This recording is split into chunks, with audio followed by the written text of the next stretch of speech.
നാരായണ.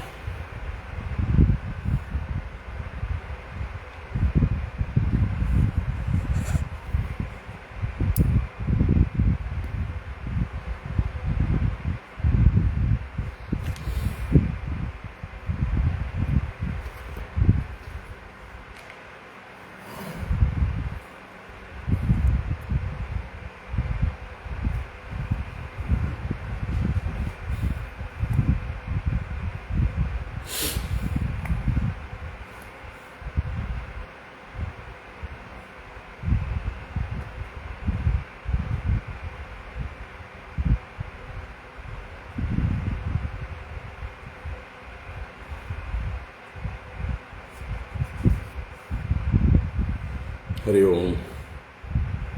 ഹരി ഓം. എല്ലാവർക്കും നമസ്കാരം. ഓം.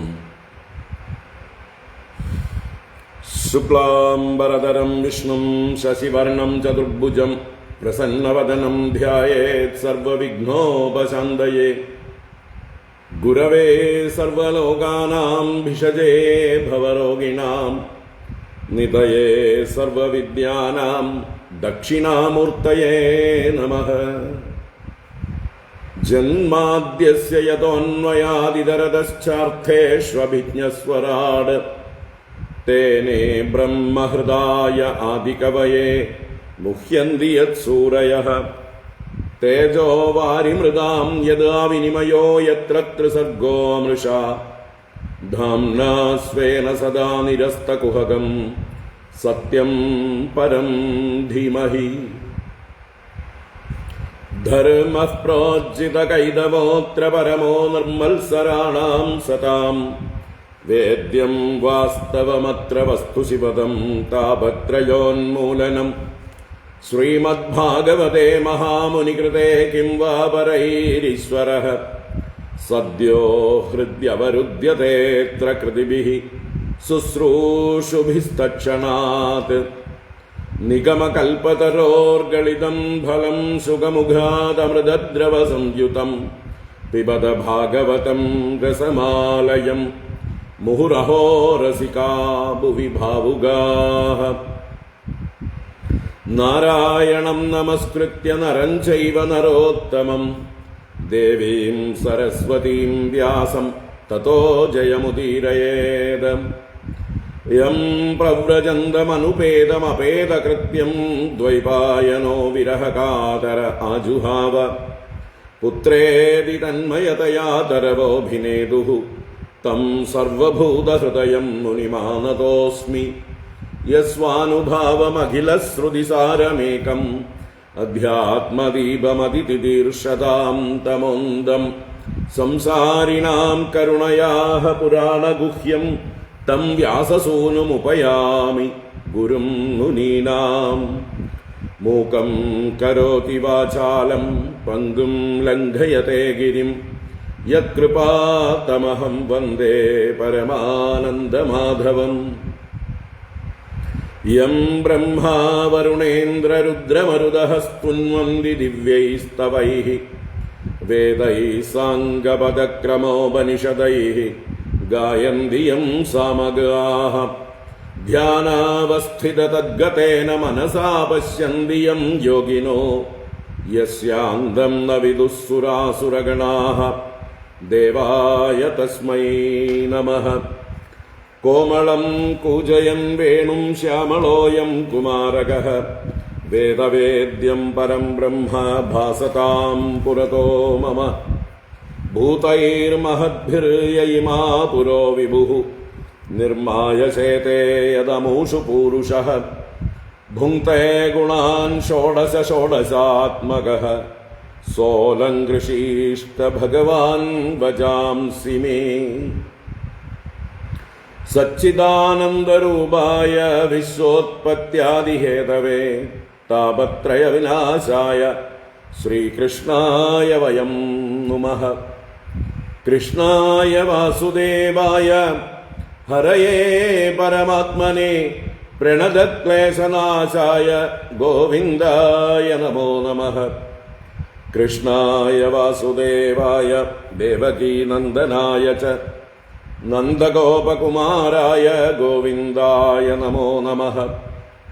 നമഃ പങ്കജനാഭായ നമഃ പങ്കജമാലിനേ നമഃ പങ്കജനേത്രായ നമസ്തേ പങ്കജാംഗ്രയേ.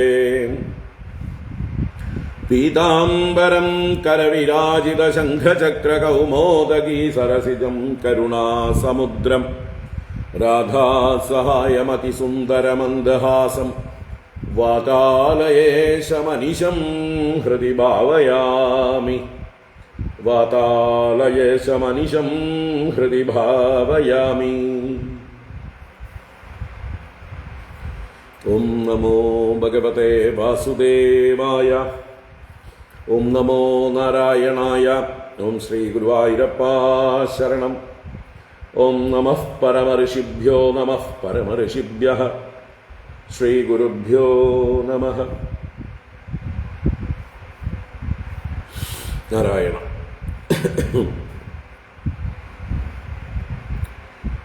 ഹരി ഓം. എല്ലാവർക്കും നമസ്കാരം. എല്ലാവർക്കും ശുഭസായാഹ്നം. സുസ്വാഗതം.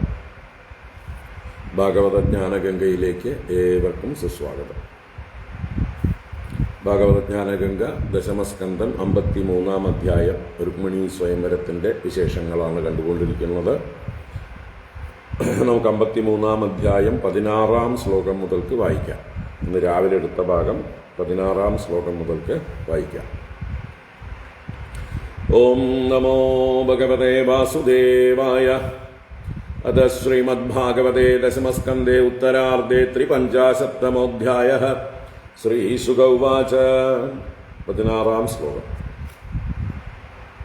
തം വൈ വിദർഭാധിപതിഃ സമഭ്യേത്യാഭിപൂജ്യ ച നിവേശയാമാസ മുദാ കൽപ്പിതാന്യനിവേശനേ. തത്ര സാൽവോ ജരാസന്ധോ ദന്തവക്ത്രോ വിദൂരതഃ ആജഗ്മുശ്ചൈദ്യപക്ഷീയാഃ പൗണ്ഡ്രകാദ്യാ സഹസ്രശഃ. കൃഷ്ണരാമദ്വിഷോ യത്താഃ കന്യാം ചൈദ്യായ സാധിതും യദ്യാഗത്യ ഹരേത് കൃഷ്ണോ രാമാദ്യൈര്യദുഭിർവൃതഃ. യോത്സ്യാമ സംഹതാസ്തേന ഇതി നിശ്ചിതമാനസാഃ ആജഗ്മുർഭൂഭുജഃ സർവേ സമഗ്രബലവാഹനാഃ.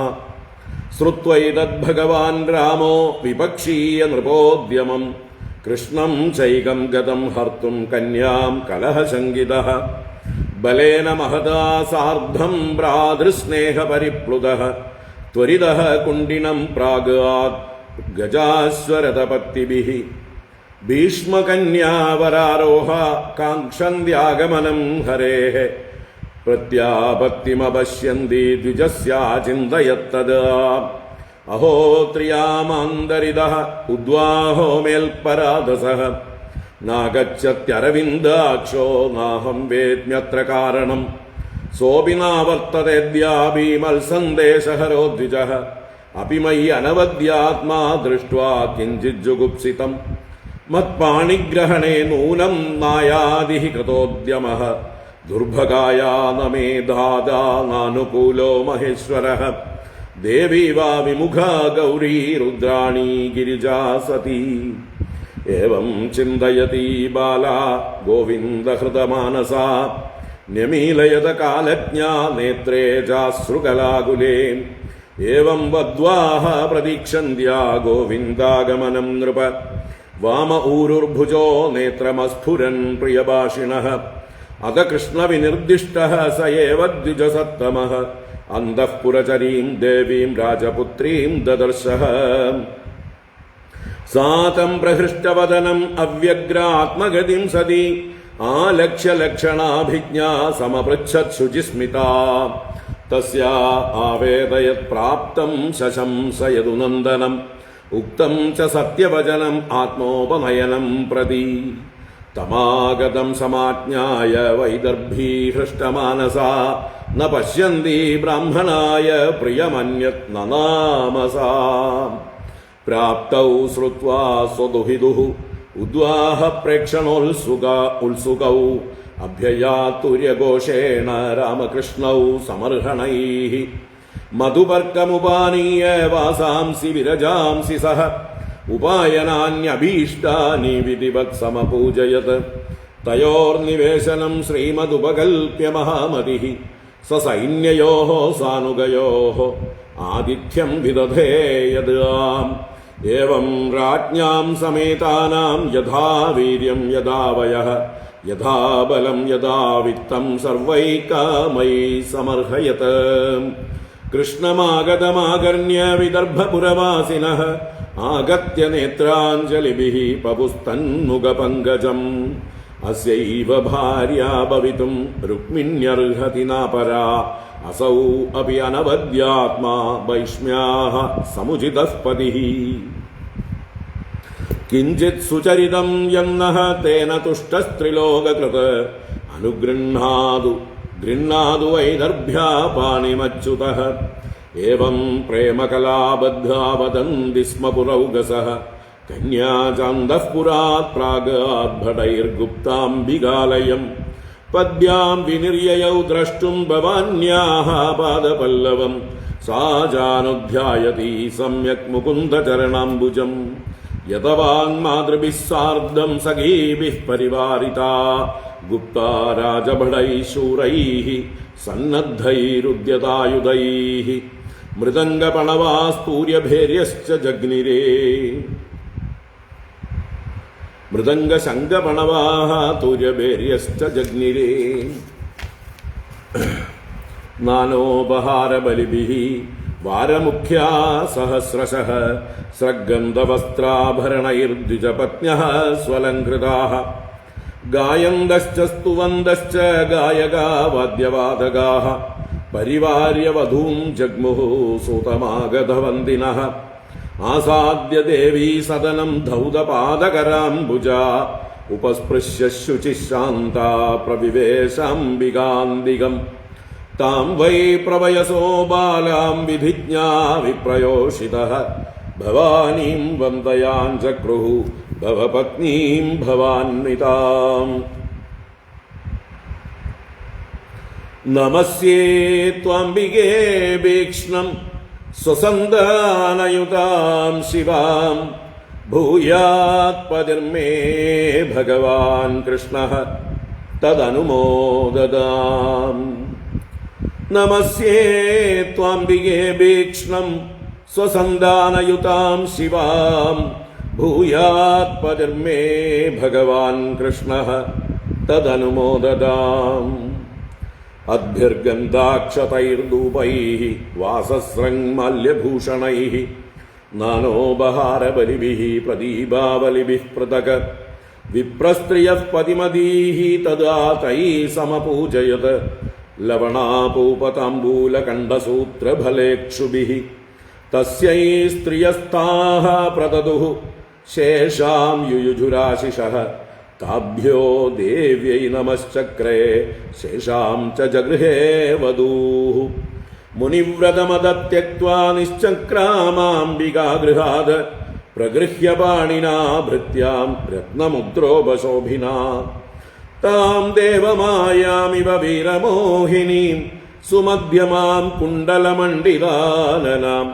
ശ്യാമാം നിതംബാർപ്പിതരത്നമേഖലാം വ്യഞ്ജൽസ്തനീം കുന്തളസംഗീതക്ഷണാം.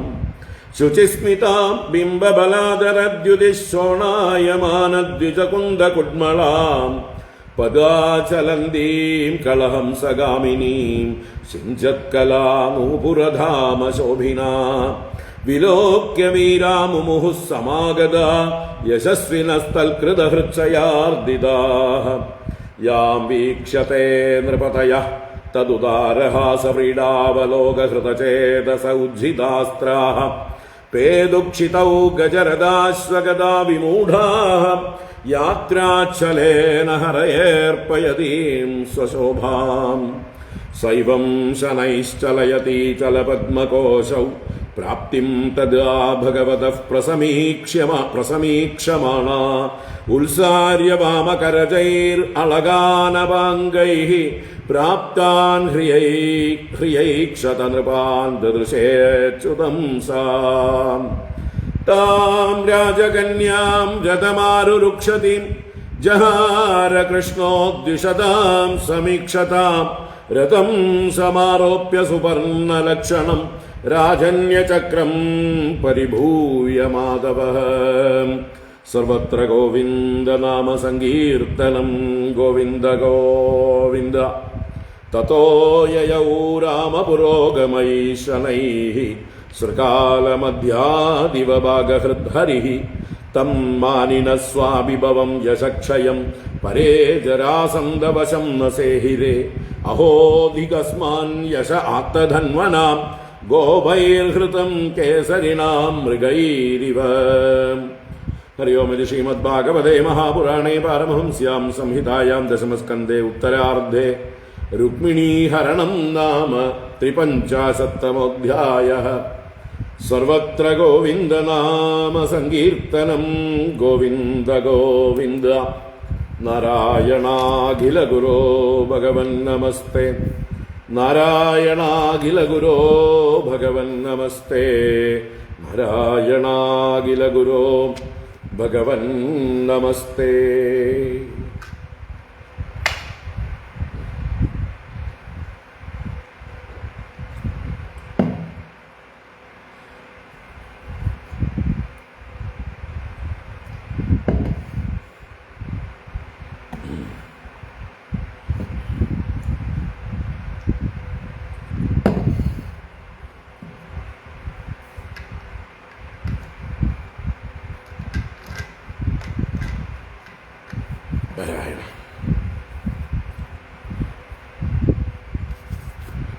ഹരി ഓം. എല്ലാവർക്കും ഒരിക്കൽ കൂടെ നമസ്കാരം. എല്ലാവർക്കും ശുഭസായാഹ്നം. ഭാഗവതജ്ഞാന ഗംഗയിലേക്ക് സുസ്വാഗതം. രുക്മിണി സ്വയംവരം കഥയാണ് കണ്ടുകൊണ്ടിരിക്കുന്നത്. ദശമസ്കന്ധം 53-ാം അധ്യായം.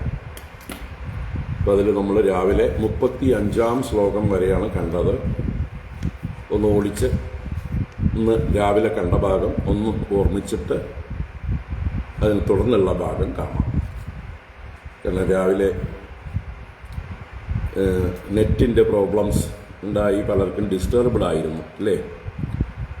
പിന്നീട് കേൾക്കാൻ പറ്റിയോ അവർക്ക്? ഓഡിബിൾ ആയിരുന്നോ? വീഡിയോ ഉണ്ടായിരുന്നോ? ചെക്ക് ചെയ്തോ നിങ്ങൾ? ഞാൻ നോക്കിയില്ല. നാരായണ ഓം.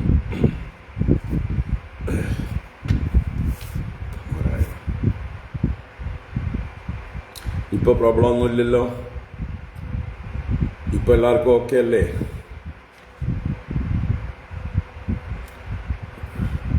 പലയിടത്തും മേഘം മൂടി നിൽപ്പുണ്ട്, മഴയുണ്ട്. പാലക്കാട് ചില ഭാഗത്തൊക്കെ മഴ പെയ്തിട്ടുണ്ട്. നമ്മുടെ ഇവിടെ മൂടി നിൽപ്പുണ്ട്, പെയ്തിട്ടില്ല.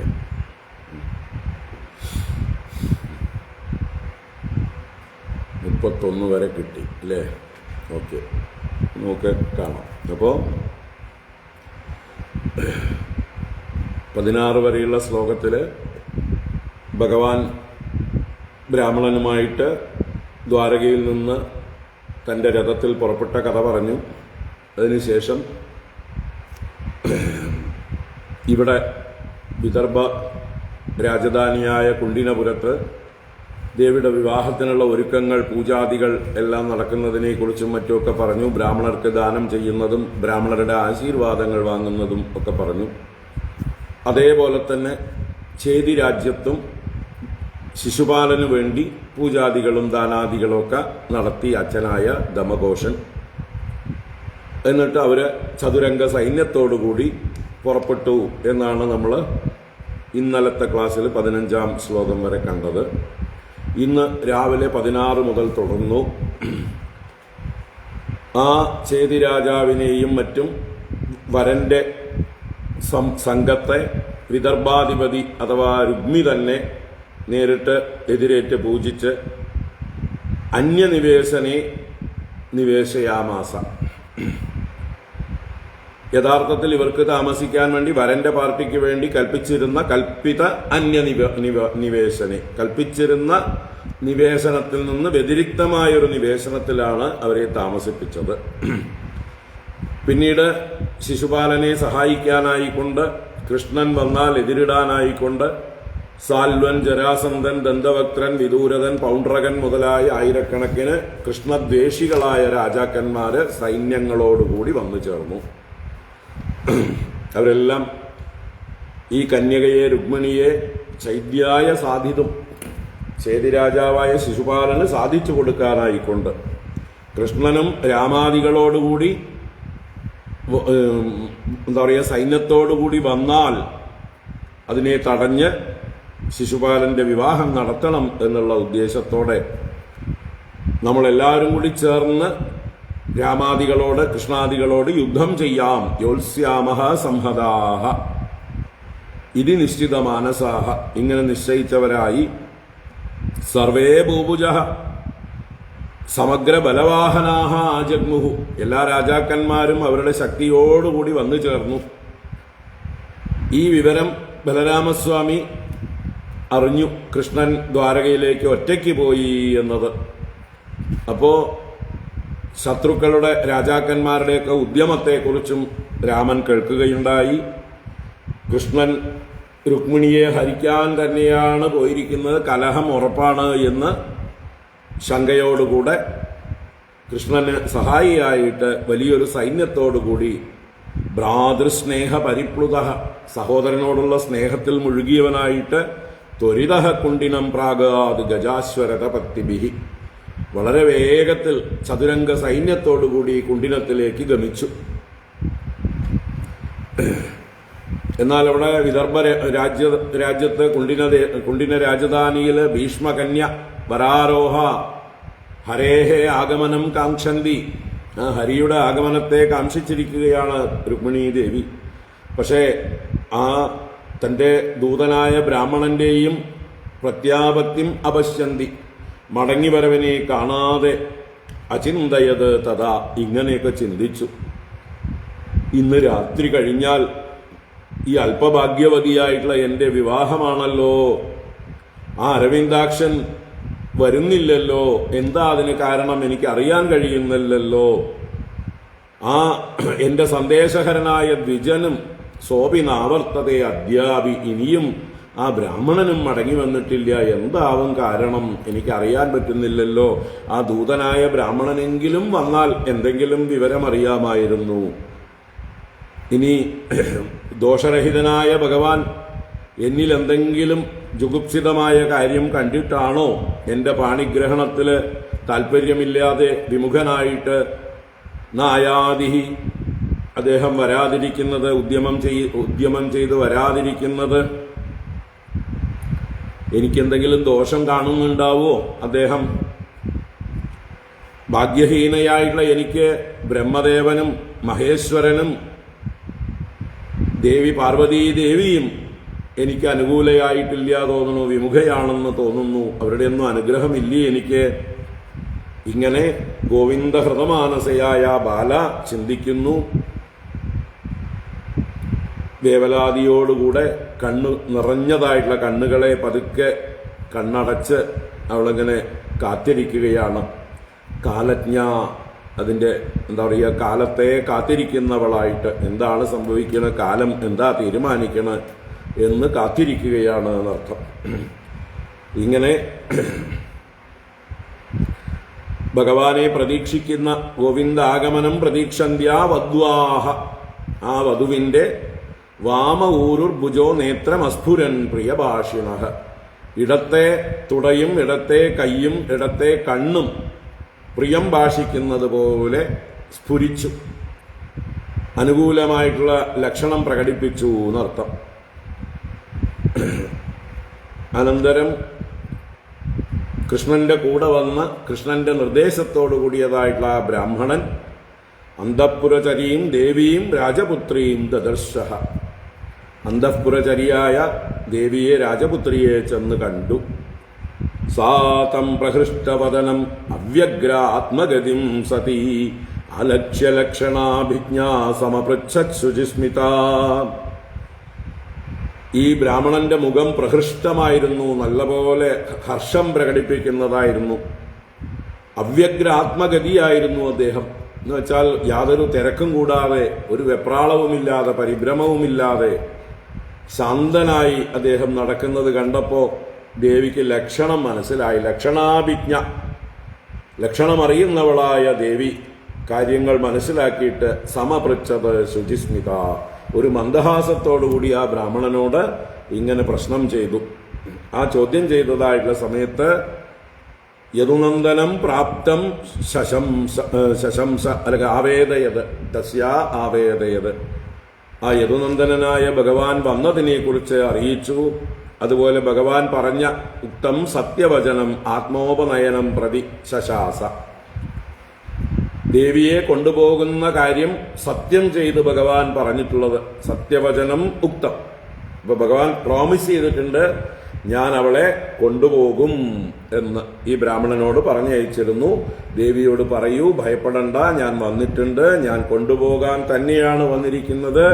എന്തെല്ലാം തടസ്സങ്ങളുണ്ടായാലും ഞാൻ ദേവിയെ രക്ഷിച്ചു കൊണ്ടുപോകും എന്നുള്ള വാക്കുകൾ, ഭഗവാന്റെ വാക്കുകൾ ബ്രാഹ്മണൻ ദേവിയെ അറിയിച്ചു. അങ്ങനെ ഭഗവാൻ വന്നതറിഞ്ഞ വൈദർഭി ഹൃഷ്ടമാനസ ന പശ്യന്തി ബ്രാഹ്മണായ പ്രിയം അന്യത് നനാമസ, സന്തോഷിച്ച മനസ്സോടുകൂടി, നിറഞ്ഞ മനസ്സോടുകൂടി ആ ബ്രാഹ്മണന് അന്യത് പ്രിയം ന പശ്യന്തി, എന്താ ഇപ്പം അദ്ദേഹത്തിന് പ്രിയമായത് കൊടുക്കുക, എന്ത് കൊടുത്താലാണ് ഇതിന് പ്രത്യുപകാരമാവുക എന്ന് ചിന്തിച്ചപ്പോൾ ഒന്നും സമമാവില്ല എന്ന് കണ്ട് നനാമസ, നമസ്കാരത്തെ ചെയ്തു. ലക്ഷ്മീ ദേവിയായിട്ടുള്ള രുക്മിണീ ദേവി ആ ബ്രാഹ്മണോത്തമനായ ഗുരുതുല്യനായ അദ്ദേഹത്തെ നമസ്കരിച്ചു. ദേവി നമസ്കരിച്ചു കഴിഞ്ഞാൽ പിന്നെ അദ്ദേഹത്തിന് കിം അലഭ്യം, എന്ത് ലഭിക്കാതിരിക്കും? അപ്പൊ അങ്ങനെ നമസ്കരിച്ചു. ആ വിദർഭ രാജാവ് ഭീഷ്മകൻ രാമകൃഷ്ണൻ, അപ്പോഴേക്കും ബലരാമസ്വാമിയും സൈന്യവുമെല്ലാം എത്തിയിരുന്നു. അതാണ് പ്രാപ്തൗ ശ്രുത്വാ സ്വദുഹിദുഹു ഉദ്വാഹ പ്രേക്ഷണോത്സുകൗ അഭ്യയാ തൂര്യഘോഷേണ രാമകൃഷ്ണവും സമർഹണൈഹി. ആ രാജാവ് സ്വദുഹിദുഹു ഉദ്വാഹ പ്രേക്ഷണോത്സുകൗ രാമകൃഷ്ണൗ പ്രാപ്തൗ ഇതി ശ്രുത്വ, സ്വന്തം ദുഹിതാവിന്റെ അഥവാ മകളുടെ ഉദ്വാഹ പ്രേക്ഷണ ഉത്സുകരായിട്ട്, വിവാഹം കാണാൻ കൗതുകത്തോടുകൂടിയവരായി രാമകൃഷ്ണന്മാർ വന്നു ചേർന്നിട്ടുണ്ട്. പ്രാപ്തൗ ഇതി ശ്രുത്വ എന്ന് കേട്ടിട്ട് ആ രാജാവ് എന്ത് ചെയ്തു? സമർഹണൈഹി, പൂജാദ്രവ്യങ്ങളോടുകൂടെ തൂര്യഘോഷേണ, വാദ്യഘോഷങ്ങളോടുകൂടെ അഭ്യയാത്, അഭിയാനം ചെയ്തു, എതിരേറ്റു. അല്ലേ?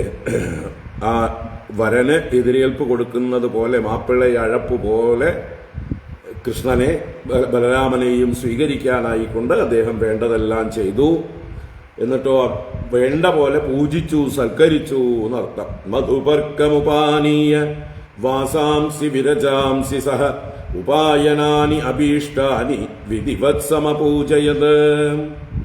കുടിക്കാനുള്ള മധുരപാനീയം, അതാണ് മധുപർക്കം.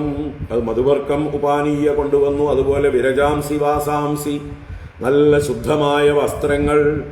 അഭീഷ്ടാനി ഉപായനാനി, ഇഷ്ടപ്പെടുന്നതായിട്ടുള്ള സമ്മാനങ്ങള്, ഭക്ഷണാദികള് എല്ലാം കൊണ്ടുവന്ന് വിധിവത് സമപൂജയ, വിധിപ്രകാരം വേണ്ട പോലെ മര്യാദകളോടുകൂടെ പൂജിച്ചു.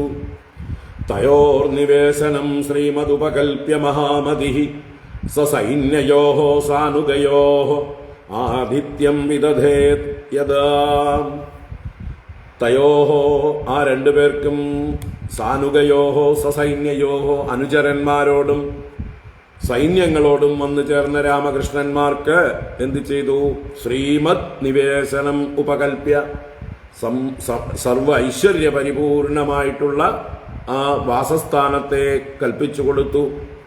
വരന് വേണ്ടി ഒരുക്കിയതായിട്ടുള്ള വാസസ്ഥാനം തന്നെയാണ് ശ്രീകൃഷ്ണ ഭഗവാന് കൊടുത്തത് മഹാമതിയായിട്ടുള്ള അദ്ദേഹം. എന്നിട്ട് ആദിത്യം യഥാ വിധതേ, എപ്രകാരമാണോ ആദിത്യം ചെയ്യേണ്ടത് അപ്രകാരം തന്നെ വിധിപ്രകാരം പൂജാദികളൊക്കെ ചെയ്തു. ഏവം രാജ്ഞാം സമേതാനാം യഥാ വീര്യം യഥാ വയഃ യഥാ ബലം യഥാ വിത്തം സർവൈഃ കാമൈഃ സമർഹയത്. ഏവം, ഇപ്രകാരം മറ്റ് രാജാക്കന്മാരെല്ലാം വന്നു ചേർന്നുവല്ലോ. അതാണ് സമേതാനാം രാജ്ഞാം. സമേതരായ രാജാക്കന്മാർക്കും അവരുടെ വീര്യത്തിനനുസരിച്ച്, അവരുടെ പ്രായത്തിനനുസരിച്ച്, അവരുടെ ശക്തിക്കനുസരിച്ച്, അവരുടെ ധനസമൃദ്ധിക്കനുസരിച്ച്, ഓരോരുത്തർക്കും അവരവരുടെ നിലവാരത്തിനനുസരിച്ച് സർവൈഹി കാമൈഹി സമർഹയത്, എല്ലാതരം ഭോജ്യ പദാർത്ഥങ്ങളെ കൊണ്ടും മറ്റു വിഷയങ്ങളെ കൊണ്ടും അവർക്ക് സുഖസൗകര്യങ്ങളെല്ലാം ഒരുക്കിക്കൊടുത്ത് അവരെ സൽക്കരിച്ചു, പൂജിച്ചു. എല്ലാ അതിഥികളെയും മര്യാദാപൂർവം വിവാഹത്തിനെത്തിച്ചേർന്നവരെയൊക്കെ സൽക്കരിച്ച് താമസിപ്പിച്ചു. ആര്? വിദർഭ രാജാവായ ഭീഷ്മകരും അദ്ദേഹത്തിന്റെ മക്കളായ രുക്മി മുതലായവരും ചേർന്ന്. അങ്ങനെ ഇത് രാത്രി നേരത്താണ് ഇതെല്ലാം നടക്കുന്നത്. ഇനി നമുക്ക് കഥ തുടരാം. 36 ശ്ലോകം മുതൽക്ക്. കൃഷ്ണമാഗതമാകർണ്യ വിദർഭപുരവാസിനഃ ആഗത്യ നേത്രാഞ്ജലിഭിഃ പപുസ്തന്മുഖപങ്കജം. കൃഷ്ണമാഗതമാകർണ്യ വിദർഭപുരവാസിനഃ ആഗത്യ നേത്രാഞ്ജലിഭിഃ പപുസ്തന്മുഖപങ്കജം. വിദർഭപുരവാസിനഃ, ആ വിദർഭ രാജ്യത്തിന്റെ പുരം, ആ പുരത്തിന്റെ പേരെന്താ? കുണ്ടിനം. അപ്പൊ വിദർഭദേശത്തിന്റെ തലസ്ഥാനമായ കുണ്ടിനപുരത്തിൽ വസിക്കുന്നവർ വിദർഭപുരവാസിനഃ കൃഷ്ണം ആഗതം ആകർണ്യ, കൃഷ്ണനെ വന്നിട്ടുണ്ടെന്ന് കേട്ടിട്ട്, ആകർണനം കൃത്വ, അവർ ചെവിയിൽ കേട്ടു. അപ്പോ കാണാൻ വന്നു. ആഗത്യ, എല്ലാവരും കൃഷ്ണനെ കാണാൻ കൊതിക്കുന്നവരാണ്. രുക്മിണിയെ പോലെ തന്നെ കൃഷ്ണ കഥകൾ കേട്ട് കൃഷ്ണനെ കാണാൻ കൊതിക്കുന്നവരാണ് വിദർഭദേശത്തുള്ള ആളുകളൊക്കെ. അതുകൊണ്ട് ഭഗവാനെ കാണാൻ വന്നു. ആഗത്യ നേത്രാഞ്ജലിഭിഃ തന്മുഖപങ്കജം പപുഃ, അവര് നേത്രങ്ങളാകുന്ന അഞ്ജലികളെ കൊണ്ട്, അഞ്ജലി എന്ന് പറഞ്ഞാൽ കൈക്കുമ്പിളാണ്. നമ്മൾ വെള്ളം കുടിക്കുക, എന്തെങ്കിലും കിട്ടിയാൽ കുടിക്കുന്നത് കൈക്കുമ്പിൾ കൊണ്ടാണ്, അഞ്ജലി കൊണ്ടാണ്. ഇവിടെ നേത്രങ്ങളെ നല്ലോണം തുറന്നു പിടിച്ച് അഞ്ജലികളെ പോലെയാക്കി, കുമ്പിൾ പോലെയാക്കി. അങ്ങനെ നേത്രാഞ്ജലിഭിഃ പപുഃ, പാനം ചെയ്തു. എന്ത്? തന്മുഖപങ്കജം, ഭഗവാന്റെ താമര പോലെയുള്ള മുഖം, അതിനെ കുടിച്ചു എന്നർത്ഥം. അത് ഇങ്ങനെ അമൃതം വഴിയുന്നതാണ്, അല്ലെങ്കിൽ തേൻ വഴിയുന്നതാണ്, സൗന്ദര്യമാകുന്ന തേൻ, മാധുര്യം. അപ്പൊ അതിനെ അവര് എല്ലാവരും കണ്ണുകൊണ്ട്, കണ്ണുകളെ പാനപാത്രമാക്കി ഭഗവാന്റെ മുഖകമലത്തെ അവരെല്ലാം പാനം ചെയ്തു. അപ്പൊ ഭഗവാൻ വന്നിട്ടുണ്ട് എന്ന് കേട്ടതും എല്ലാവർക്കും കാണാനുള്ള ഉത്സാഹമായി, അല്ലേ? അതാണ് സുഹൃതം, ഭാഗ്യം. അവർക്കൊക്കെ അങ്ങനെ കാണാൻ തോന്നിയതും ഭഗവാനെ വന്ന് കണ്ടതും. ഇവിടെ എന്താ പറയുക, സജ്ജനങ്ങള്, മഹാത്മാക്കള് ഒക്കെ വന്നാൽ പലർക്കും കാണാൻ തോന്നുകയില്ല, അല്ലേ? അവരെന്താ വന്നാൽ. എന്നാൽ പല വേടന്മാരും വന്നാൽ എന്തൊരു തിരക്കാണ്. പല വൃത്തികേടുകളും പറഞ്ഞ് ജനങ്ങളെ കലഹിപ്പിക്കുന്ന, തമ്മിലടിപ്പിക്കുന്നതായിട്ടുള്ള ഏതോ കാലത്തെ ജാതി വ്യവസ്ഥകളെ കുറിച്ചൊക്കെ ഇന്ന് ജാതി വ്യവസ്ഥ ഇല്ലാത്ത കേരളത്തിൽ പറഞ്ഞുകൊണ്ട് പഴയ മുറിവുകളെ വീണ്ടും കുത്തി വേദനിപ്പിച്ച് ജനങ്ങളുടെ ഉള്ളിൽ അപകർഷതാബോധം വളർത്തി, അല്ലേ? അങ്ങനെയുള്ള പ്രാന്തന്മാര്, കഞ്ചാവൊക്കെ അടിച്ച് പാടുന്ന പ്രാന്തന്മാര്, അവർക്ക് പിന്നില് അവരെ ഫണ്ട് ചെയ്യുന്ന രാജ്യത്ത് വിഘടനവാദം വളർത്തുന്ന ശക്തികളാണ് ഉള്ളത്. ഇതൊന്നും അറിയാത്ത കുറെ മൂഢ ജനങ്ങള് എതിരെയൊക്കെ കാണാനായിട്ട് എന്താ ഒരാൾക്കൂട്ടം. എന്നിട്ട് കാണാതാവുമ്പോൾ വയലന്റ് ആവുക, എത്ര നേരം വേണമെങ്കിൽ കാത്തു നിൽക്കുക, അവസാനം അടിയും പിടിയും കല്ലേറും ചെളിയേറും ഒക്കെ ആയിട്ട് എന്താ പറയുക, ആ സ്ഥലം ഒരു യുദ്ധക്കളം പോലെ കിടക്കുന്നത് പിന്നീട് വീഡിയോ കണ്ടു. ആയിരക്കണക്കിന് ചെരുപ്പുകൾ ജോഡി ജോഡിയായിട്ട് ഉപേക്ഷിച്ചിട്ട് പോയിരിക്കണം, അടിയും തല്ലുമൊക്കെ ആയിട്ട്. ഒരു വേടനെ കാണാനേ എന്താ അയാളുടെ സംഗീതത്തിലുള്ളത്. എത്ര വിഡ്ഢികളാണ് നമ്മുടെ ചെറുപ്പക്കാരിന്നത്തേന്ന് ചിന്തിക്കുകയാണ്. എത്ര വിവരം കെട്ട ഈ കഞ്ചാവിൻ്റെയും ഇതിൻ്റെയൊക്കെ അടിമകളായി തീർന്നിട്ടാണ് ഇങ്ങനെയൊക്കെ പോകുന്നത്. ദയവ് ചെയ്ത് നമ്മുടെ കുട്ടികളെ ഇതൊക്കെ കേൾക്കാനോ കാണാനോ അനുവദിക്കാതിരിക്കുക. സംസ്കാരമുള്ള കുട്ടികളെങ്കിലും രക്ഷപ്പെടട്ടെ. മറ്റത് SFI എന്നും DYFI എന്നൊക്കെ പറഞ്ഞ് നടക്കുന്നവരും അതുപോലെയുള്ള സിന്ദാബാദ് വിളിച്ച് കഞ്ചാവ് അടിച്ച് തോന്നിയവാസികളായിട്ട് നടക്കുന്ന പിള്ളേരൊക്കെയാണ് ഇതിൻ്റെ പുറകെ പോകുന്നത്. മര്യാദക്കാരായിട്ടുള്ള പിള്ളേർ അതിൽ പോകാതിരിക്കട്ടെ, അവർക്ക് നല്ല സംഗീതം കൊടുക്കും. നമുക്ക് ഇന്നത്തെ സമൂഹത്തിൻ്റെ ഒരു ചിന്താഗതിയെക്കുറിച്ച് ആലോചിക്കുമ്പോൾ നമുക്ക് ലജ്ജ തോന്നുന്നു. നമ്മൾ ഈ കേരളത്തിൽ ജീവിക്കുന്നുവല്ലോ, പ്രബുദ്ധ കേരളം, ലജ്ജ തോന്നണം. ഇങ്ങനെ ഇവരുടെ പുറകിൽ ജിഹാദികളാണ് ഫണ്ട് ചെയ്യുന്നത്. ഈ പാട്ടുകൾ ഇവനെ എഴുതി കൊടുക്കുന്നതും ഇവനെ കൊണ്ട് പാടിക്കുന്നതും അതുകൊണ്ട് നേട്ടമുള്ളതായിട്ടുള്ള മറ്റ് മതസ്ഥരാണ്. അത് തിരിച്ചറിയണം. ഹിന്ദുക്കളുടെ ഇടയിലുള്ള ജാതിയെ, പണ്ടെങ്ങോ ഉണ്ടായിരുന്ന വിവേചനങ്ങളെ എല്ലാം ഇപ്പോഴും പറഞ്ഞുകൊണ്ടിരിക്കുക. ഇന്നിപ്പോൾ സ്വാതന്ത്ര്യാനന്തരം ഇന്ന് ഈ 2025 നിൽക്കുമ്പോൾ കേരളത്തിൽ ഏതെങ്കിലും ജാതി പറഞ്ഞ് ഈ സവർണരെ അവർണരെ എന്നൊന്നും പറയേണ്ട ഒരു കാര്യമില്ല. കാരണം ഏറ്റവും കൂടുതൽ മുന്നിലും എല്ലാ നേട്ടങ്ങളും കൈവരിച്ചുകൊണ്ടിരിക്കുന്നതും അവർണരാണെന്ന്. അവർക്ക് എല്ലാ സംവരണവും എല്ലാ സൗകര്യങ്ങളും ഇന്നുണ്ട്. ഇവിടുന്ന് രക്ഷപ്പെട്ട് നാട് വിട്ടു പോയിക്കൊണ്ടിരിക്കുകയാണ് ഈ സവർണരെന്ന് ഇവര് ആരോപിക്കുന്ന കൂട്ടർ. ഇവിടെ നിൽക്കക്കള്ളിയില്ലാതെ ഒരു രക്ഷയുമില്ലാതെ. അതുതന്നെയാണ് ഈ കൂട്ടർക്ക് വേണ്ടതും. ആർക്കാ? ഈ ജിഹാദികൾക്ക്. ഇവിടെ വിവരമുള്ള മര്യാദക്കാരായിട്ടുള്ള ആരും ഇവിടെ നിൽക്കരുത്, നാട് വിട്ടു പൊക്കോളണം. ഇവിടെ അവർക്കൊരു തൊഴിൽ ചെയ്യാനോ ഏതെങ്കിലും ഒരു ഉദ്യോഗം കിട്ടാനോ ഒരു ചാൻസും ഇല്ലാതാവുക. ഞാനൊന്ന് ചിന്തിക്കാൻ വേണ്ടി പറഞ്ഞു എന്ന് മാത്രമേ ഉള്ളൂ. ചിന്തിക്കുമ്പോൾ തന്നെ വൃത്തികേടാണ്. ഒരു അഗ്ലി ആയിട്ടുള്ള കാര്യങ്ങളാണ്, അറപ്പുളവാക്കുന്ന കാര്യങ്ങളാണ്.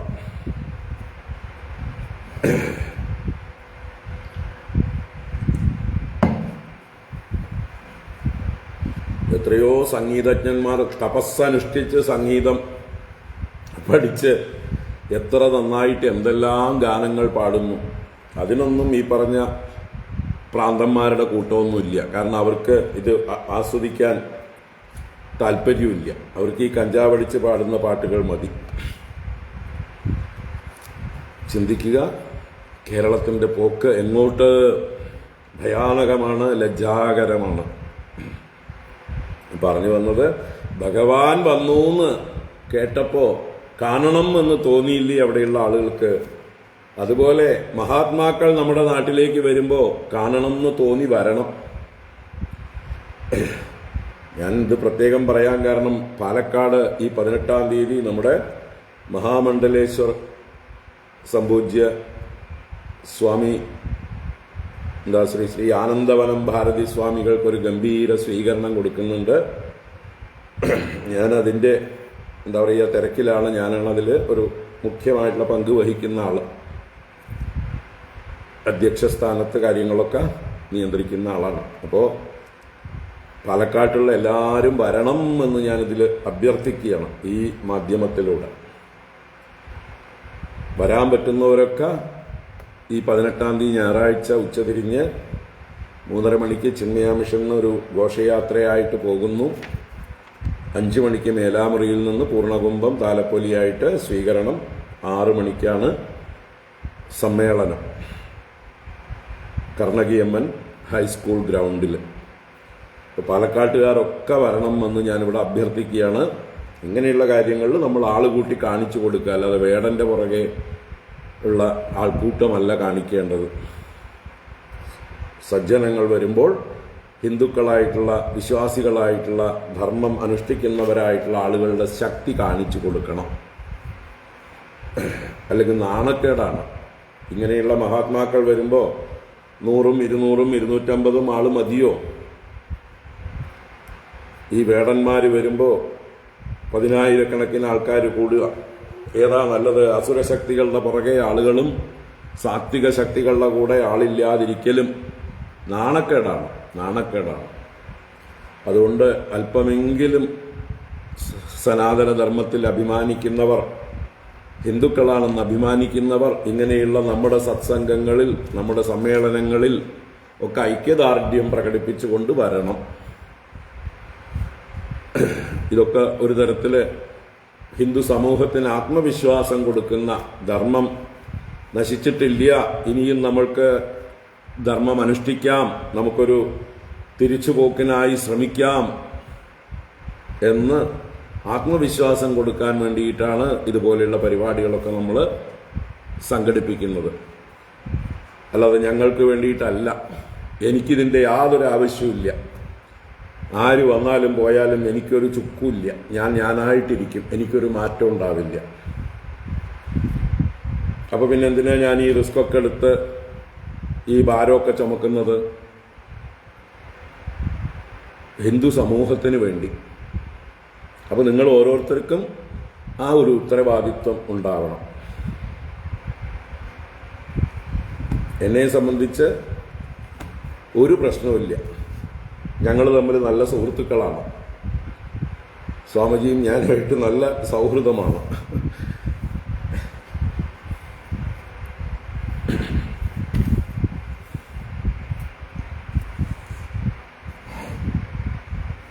കഴിഞ്ഞ കൊല്ലവും ഈ വർഷവും കാലടിയിലെ ശങ്കര ജയന്തിക്ക് കഴിഞ്ഞ കൊല്ലം ഞങ്ങൾ രണ്ടാളും കൈകോർത്ത് പിടിച്ചിട്ടാണ് ആ യാത്രയിൽ നടന്നത്.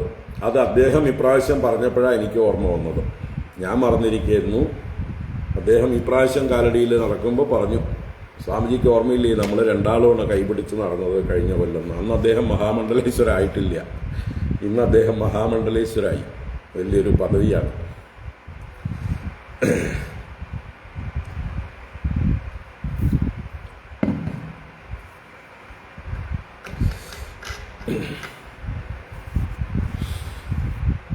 അപ്പോൾ എല്ലാവരും ബോധമുള്ളവരായിരിക്കുക. നമ്മുടെ ഹൈന്ദവ സമ്മേളനങ്ങൾ ഇതുപോലെയൊക്കെ നടക്കുമ്പോൾ ആവുന്നത്ര നിങ്ങൾക്ക് വലിയ ബുദ്ധിമുട്ടൊന്നും ഇല്ലെങ്കിൽ പങ്കുചേരുക. വേറെ എന്തിനൊക്കെയോ നമ്മൾ കഷ്ടപ്പെട്ടു പോകുന്നു. അനാവശ്യ കാര്യങ്ങൾക്കൊക്കെ എത്രയോ ദൂര സ്ഥലങ്ങളിലേക്ക് പോകുന്നു. ഇതിവിടെ നമ്മുടെ മുറ്റത്ത് നടക്കുന്ന കാര്യങ്ങളാണ്. സുരക്ഷിതമായിട്ട് നടക്കുന്ന കാര്യങ്ങളാണ്. ഒരു റിസ്ക്കും ഇല്ലാത്ത കാര്യങ്ങളാണ്. വന്ന് പങ്കെടുക്കുക. ഓക്കെ. അപ്പോൾ ഭഗവാനെ കാണാൻ കൊതിച്ച് എല്ലാവരും വന്ന് നേത്രാഞ്ജലിഭിഹി തന്മുഖപങ്കജം പബുഹു.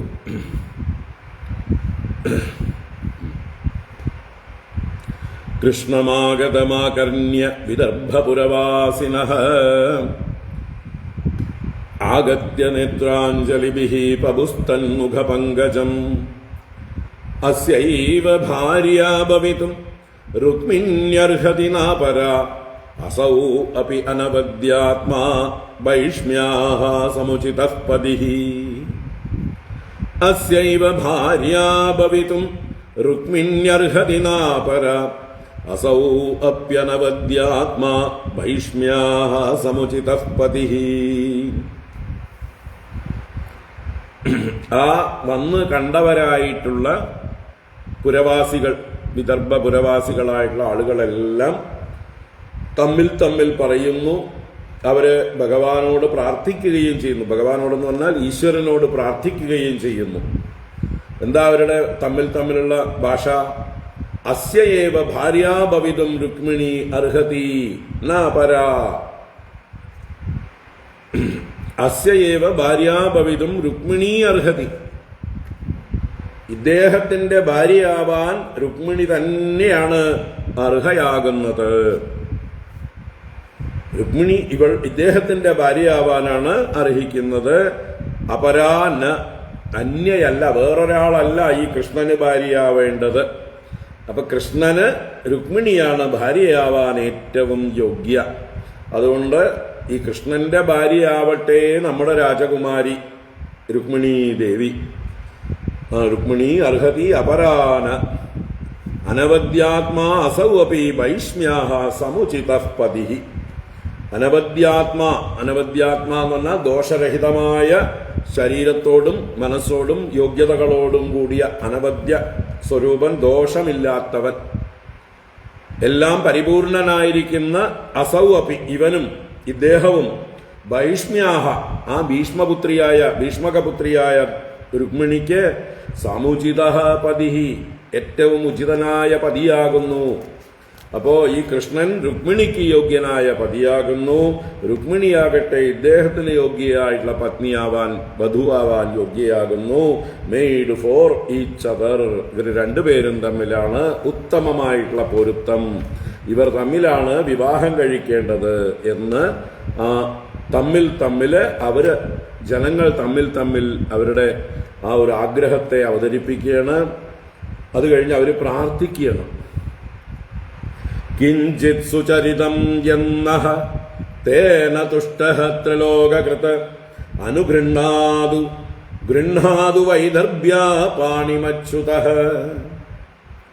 കിഞ്ചിത് സുചരിതം യന്നഃ തേന തുഷ്ടഃ ത്രിലോകകൃത് അനുഗൃഹാതു വൈദർഭ്യാ പാണിമച്യുതഃ. കിഞ്ചിത് സുചരിതം യത് നഹ, നമ്മൾ എന്തെങ്കിലും കിഞ്ചിത് അല്പമെങ്കിലും സുചരിതം നല്ല കർമ്മങ്ങൾ ചെയ്തതുണ്ടോ, നമ്മുടെ ഏതെങ്കിലും സുഹൃതത്തിന്റെ ബലം, പുണ്യകർമ്മങ്ങളുടെ ബലം നമ്മുടെ പേരിൽ, നമ്മുടെ അക്കൗണ്ടിൽ കിടപ്പുണ്ടോ, അത് നമ്മൾ ഇവർക്ക് വേണ്ടി, ഇവർ തമ്മിൽ ചേരാൻ വേണ്ടി സമർപ്പിക്കുകയാണ്. അതാണ് തേന തുഷ്ടഃ ത്രിലോകകൃത്ത് അനുഗൃഹാതു. തേന തുഷ്ടഃ, നമ്മളുടെ ആ സൽക്കർമ്മങ്ങൾ എന്തെങ്കിലും ചെയ്തതുണ്ടെങ്കിൽ അതിന്റെ ബലം കൊണ്ട് തേന തുഷ്ടഃ ത്രിലോകകൃത്ത്, 3 ലോകങ്ങളെയും ഉണ്ടാക്കിയ ഈശ്വരൻ അനുഗൃഹാതു, നമ്മളെ അനുഗ്രഹിക്കട്ടെ, നമ്മളുടെ പ്രാർത്ഥനകളെ കേൾക്കട്ടെ. എങ്ങനെ അനുഗ്രഹിക്കണം? ഗൃഹാതു വൈദർഭ്യാ പാണിം അച്യുതഃ വൈദർഭ്യാ പാണിം ഗൃഹാതു. അച്യുതൻ, ആ ഭഗവാൻ കൃഷ്ണൻ, നാശരഹിതനായിട്ടുള്ള കൃഷ്ണൻ ആ വൈദർഭിയുടെ, വിദർഭ രാജകുമാരിയായ രുക്മിണിയുടെ പാണിം ഗൃഹാതു, പാണിഗ്രഹണം ചെയ്യട്ടെ. ഭഗവാൻ അവളുടെ കൈപിടിക്കട്ടെ, അദ്ദേഹത്തിന്റെ പ്രിയ സഖിയാക്കി, അദ്ദേഹത്തിന്റെ ഗൃഹത്തിലേക്ക് പത്നിയാക്കി കൊണ്ടുപോകട്ടെ. അതിന് ഞങ്ങളുടെ പുണ്യങ്ങളെല്ലാം ഞങ്ങളതാ ഈശ്വരന്റെ മുമ്പിൽ അർപ്പിക്കുന്നു. ഞങ്ങൾ എന്തെങ്കിലും സുകൃതം ചെയ്തിട്ടുണ്ടെങ്കിൽ ഭഗവാൻ പ്രസാദിക്കട്ടെ എന്ന് അവരെല്ലാവരും പ്രാർത്ഥിക്കണം. നല്ല കാര്യങ്ങൾക്ക് വേണ്ടി നമ്മൾ പ്രാർത്ഥിക്കാറുണ്ട് ഇങ്ങനെ, അല്ലേ? ആർക്കെങ്കിലുമൊക്കെ കഷ്ടപ്പാടുകൾ വന്നു കണ്ടാൽ നമ്മൾ പറയാറുണ്ട്, ഞങ്ങൾ എന്തെങ്കിലും സുകൃതം ചെയ്തിട്ടുണ്ടെങ്കിൽ അതിൻ്റെ ബലം കൊണ്ട് അവർക്ക് കഷ്ടപ്പാട് മാറി അവര് ആരോഗ്യവാന്മാരായി അല്ലെങ്കിൽ സന്തോഷമുള്ളവരായി തീരട്ടെ എന്ന് നമ്മൾ നല്ലവർക്ക് വേണ്ടി പ്രാർത്ഥിക്കും. അപ്പൊ ഈ കൃഷ്ണനും രുക്മിണിക്കും വേണ്ടി ആ പ്രജകളെല്ലാം പ്രാർത്ഥിക്കുന്നു. ഞങ്ങളുടെ പുണ്യം എന്തെങ്കിലും ഉണ്ടെങ്കിൽ അതിന്റെ ഫലമായിട്ട് ഭഗവാൻ പ്രസാദിച്ച് അനുഗ്രഹിച്ച് ഈ കൃഷ്ണൻ ഈ രുക്മിണിയുടെ കൈപിടിക്കാനിടയാവട്ടെ. ഗൃഹാതു വൈദർഭ്യാ പാണിമച്യുതഃ. ഏവം പ്രേമകലാബദ്ധ വദന്തി സ്മ പുരൗഗസഃ കന്യാചാന്തഃപുരാത് പ്രാഗാദ് ഭടൈർഗുപ്താംബികാലയം. ഏവം പ്രേമകലാബദ്ധ വദന്തി സ്മ പുരൗഗസഃ കന്യാചാന്തഃപുരാത് പ്രാഗാദ് ഭടൈർഗുപ്താംബികാലയം. ഏവം ഇപ്രകാരം പ്രേമകലാബദ്ധ വദന്തി സ്മ പുരൗഗസഃ. ഇപ്രകാരം പ്രേമകലാബദ്ധാഃ പുരൗഗസഃ. പുരൗഗസഃ പുരവാസികൾ, പുരം ഓഗസായിരിക്കുന്നവർ, പുരം വാസസ്ഥാനമായിരിക്കുന്നവർ. പ്രേമകലാബദ്ധാഃ, പ്രേമകല കൊണ്ട് ബദ്ധരായിട്ട്, പ്രേമാംശം കൊണ്ട് ബന്ധിതരായിട്ട് എന്നർത്ഥം. ഭഗവാനോടും രുക്മിണീ ദേവിയോടുള്ള പ്രേമം അവരുടെ ഉള്ളില് പരസ്പരം അവർക്കൊരു ഐക്യത്തെ ഉണ്ടാക്കി എല്ലാവരുടെയും പ്രാർത്ഥനയാക്കി മാറ്റി. ഇങ്ങനെ ഏവം വദന്തി സ്മ, ഇങ്ങനെ പറഞ്ഞുകൊണ്ടിരുന്നപ്പോൾ കന്യാച ബഡൈഹി ഗുപ്ത, കന്യകയായ രുക്മിണീ ദേവിയും സൈന്യങ്ങളാൽ രക്ഷിക്കപ്പെട്ടുകൊണ്ട്, സൈന്യസമേതയായിക്കൊണ്ട്, അന്തഃപുരാത് അംബികാലയം പ്രാഗാത്, അന്തഃപുരത്തിൽ നിന്ന് അംബികാലയത്തിലേക്ക് ഗമിച്ചു. പ്രാഗാത് പ്രകർഷേണ അഗാത്, പുറപ്പെട്ടു, ഗമിച്ചു എന്നർത്ഥം. അപ്പോ കുലദേവതയായ അംബികാദേവിയെ തൊഴാനായിക്കൊണ്ട് ദേവി ദാസിമാരും മറ്റെല്ലാ ആലവാലങ്ങളോടും കൂടെ മറ്റ് ഭടന്മാരോടുകൂടെ രക്ഷകന്മാരോടുകൂടെ എന്നൊക്കെ പറഞ്ഞ് എല്ലാമായിട്ട് കാൽനടയായിട്ടുള്ള എഴുന്നള്ളത്താണ്. അതിനെ വർണ്ണിക്കുന്നതാ. പദ്ഭ്യാം വിനിർയയൗ ദ്രഷ്ടും ഭവാന്യാഹ പദപല്ലവം സാ ചാനുധ്യായതി സമ്യക് മുകുന്ദചരണാംബുജം. പദ്ഭ്യാം വിനിർയയൗ ദ്രഷ്ടും ഭവാന്യാഹ പദപല്ലവം സാ ചാനുധ്യായതി സമ്യക് മുകുന്ദചരണാംബുജം. ആ ദേവിയും സാച രുക്മിണീ ദേവിയാകട്ടെ മുകുന്ദചരണാംബുജം സമ്യക് അനുധ്യായതി, ആ മുകുന്ദനായ ഭഗവാന്റെ ചരണകമലങ്ങളെ സമ്യക് നല്ലതുപോലെ മനസ്സിൽ അനുധ്യായതി തുടർച്ചയായി ധ്യാനിച്ചുകൊണ്ട് നിരന്തരം അതുമാത്രം ഭഗവാന്റെ പാദങ്ങളെ ചിന്തിച്ചുകൊണ്ട് ഭവാന്യാഹ പദപല്ലവം ദ്രഷ്ടും, ഭവാനിയുടെ ഭവന്റെ പത്നിയായ പാർവതീദേവിയുടെ പാദപല്ലവം ദ്രഷ്ടും, ദേവിയുടെ പാദകമലങ്ങളെ ദർശിക്കുവാൻ ക്ഷേത്രത്തിൽ ചെന്ന് വന്ദിക്കുവാനായിക്കൊണ്ട് പദ്ഭ്യാം വിനിർയയൗ, പദ്ഭ്യാം എന്ന് പറഞ്ഞാൽ പാദചാരേണ കാലുകളെ കൊണ്ട് നടന്ന് നടത്തം, രഥത്തിലല്ല. അമ്പലത്തിലേക്ക് പോകുമ്പോൾ നടന്നാണ് പോകുന്നത് ദേവി. അങ്ങനെ പദ്ഭ്യാം വിനിർയയൗ വിനിർഗമിച്ചു, പുരത്തിൽ നിന്ന് പുറത്തേക്ക് കടന്നു. കാരണം പുരത്തിൽ നിന്ന് പുറത്താണ് ഈ അംബികാലയം. അപ്പോൾ അംബികാലയത്തിലേക്ക് യാത്രയായി. യതവാങ്മാതൃഭിസ്സാർദ്ധം സഖീഭിഃ പരിവാരിത ഗുപ്താ രാജപഠൈശൂരൈഃ സന്നദ്ധൈരുദ്യതായുധൈഃ മൃദംഗശംഖപണവാഃ തൂര്യഭേര്യശ്ച ജഗ്നിരേ. യതവാങ്മാതൃഭിസ്സാർദ്ധം സഖീഭിഃ പരിവാരിത ഗുപ്താ രാജപഠൈശൂരൈഃ സന്നദ്ധൈരുദ്യതായുധൈഃ മൃദംഗശംഖപണവാഃ തൂര്യഭേര്യശ്ച ജഗ്നിരേ. അപ്പോ ദേവി ആരക്കണ്ട് കൂടെ? മാതൃഭിസ്സാർദ്ധം, മാതാക്കളുണ്ട് എന്ന് പറഞ്ഞാൽ സ്വന്തം അമ്മയാവാം, വല്യമ്മ ചെറിയമ്മമാരാവാം, രാജാവിന് വേറെ ഭാര്യമാരുണ്ടെങ്കിൽ അവരാവാം. അങ്ങനെ മാതൃഭിസ്സാർദ്ധം, മാതൃതുല്യരായിട്ടുള്ള ആളുകളുടെ കൂടെ.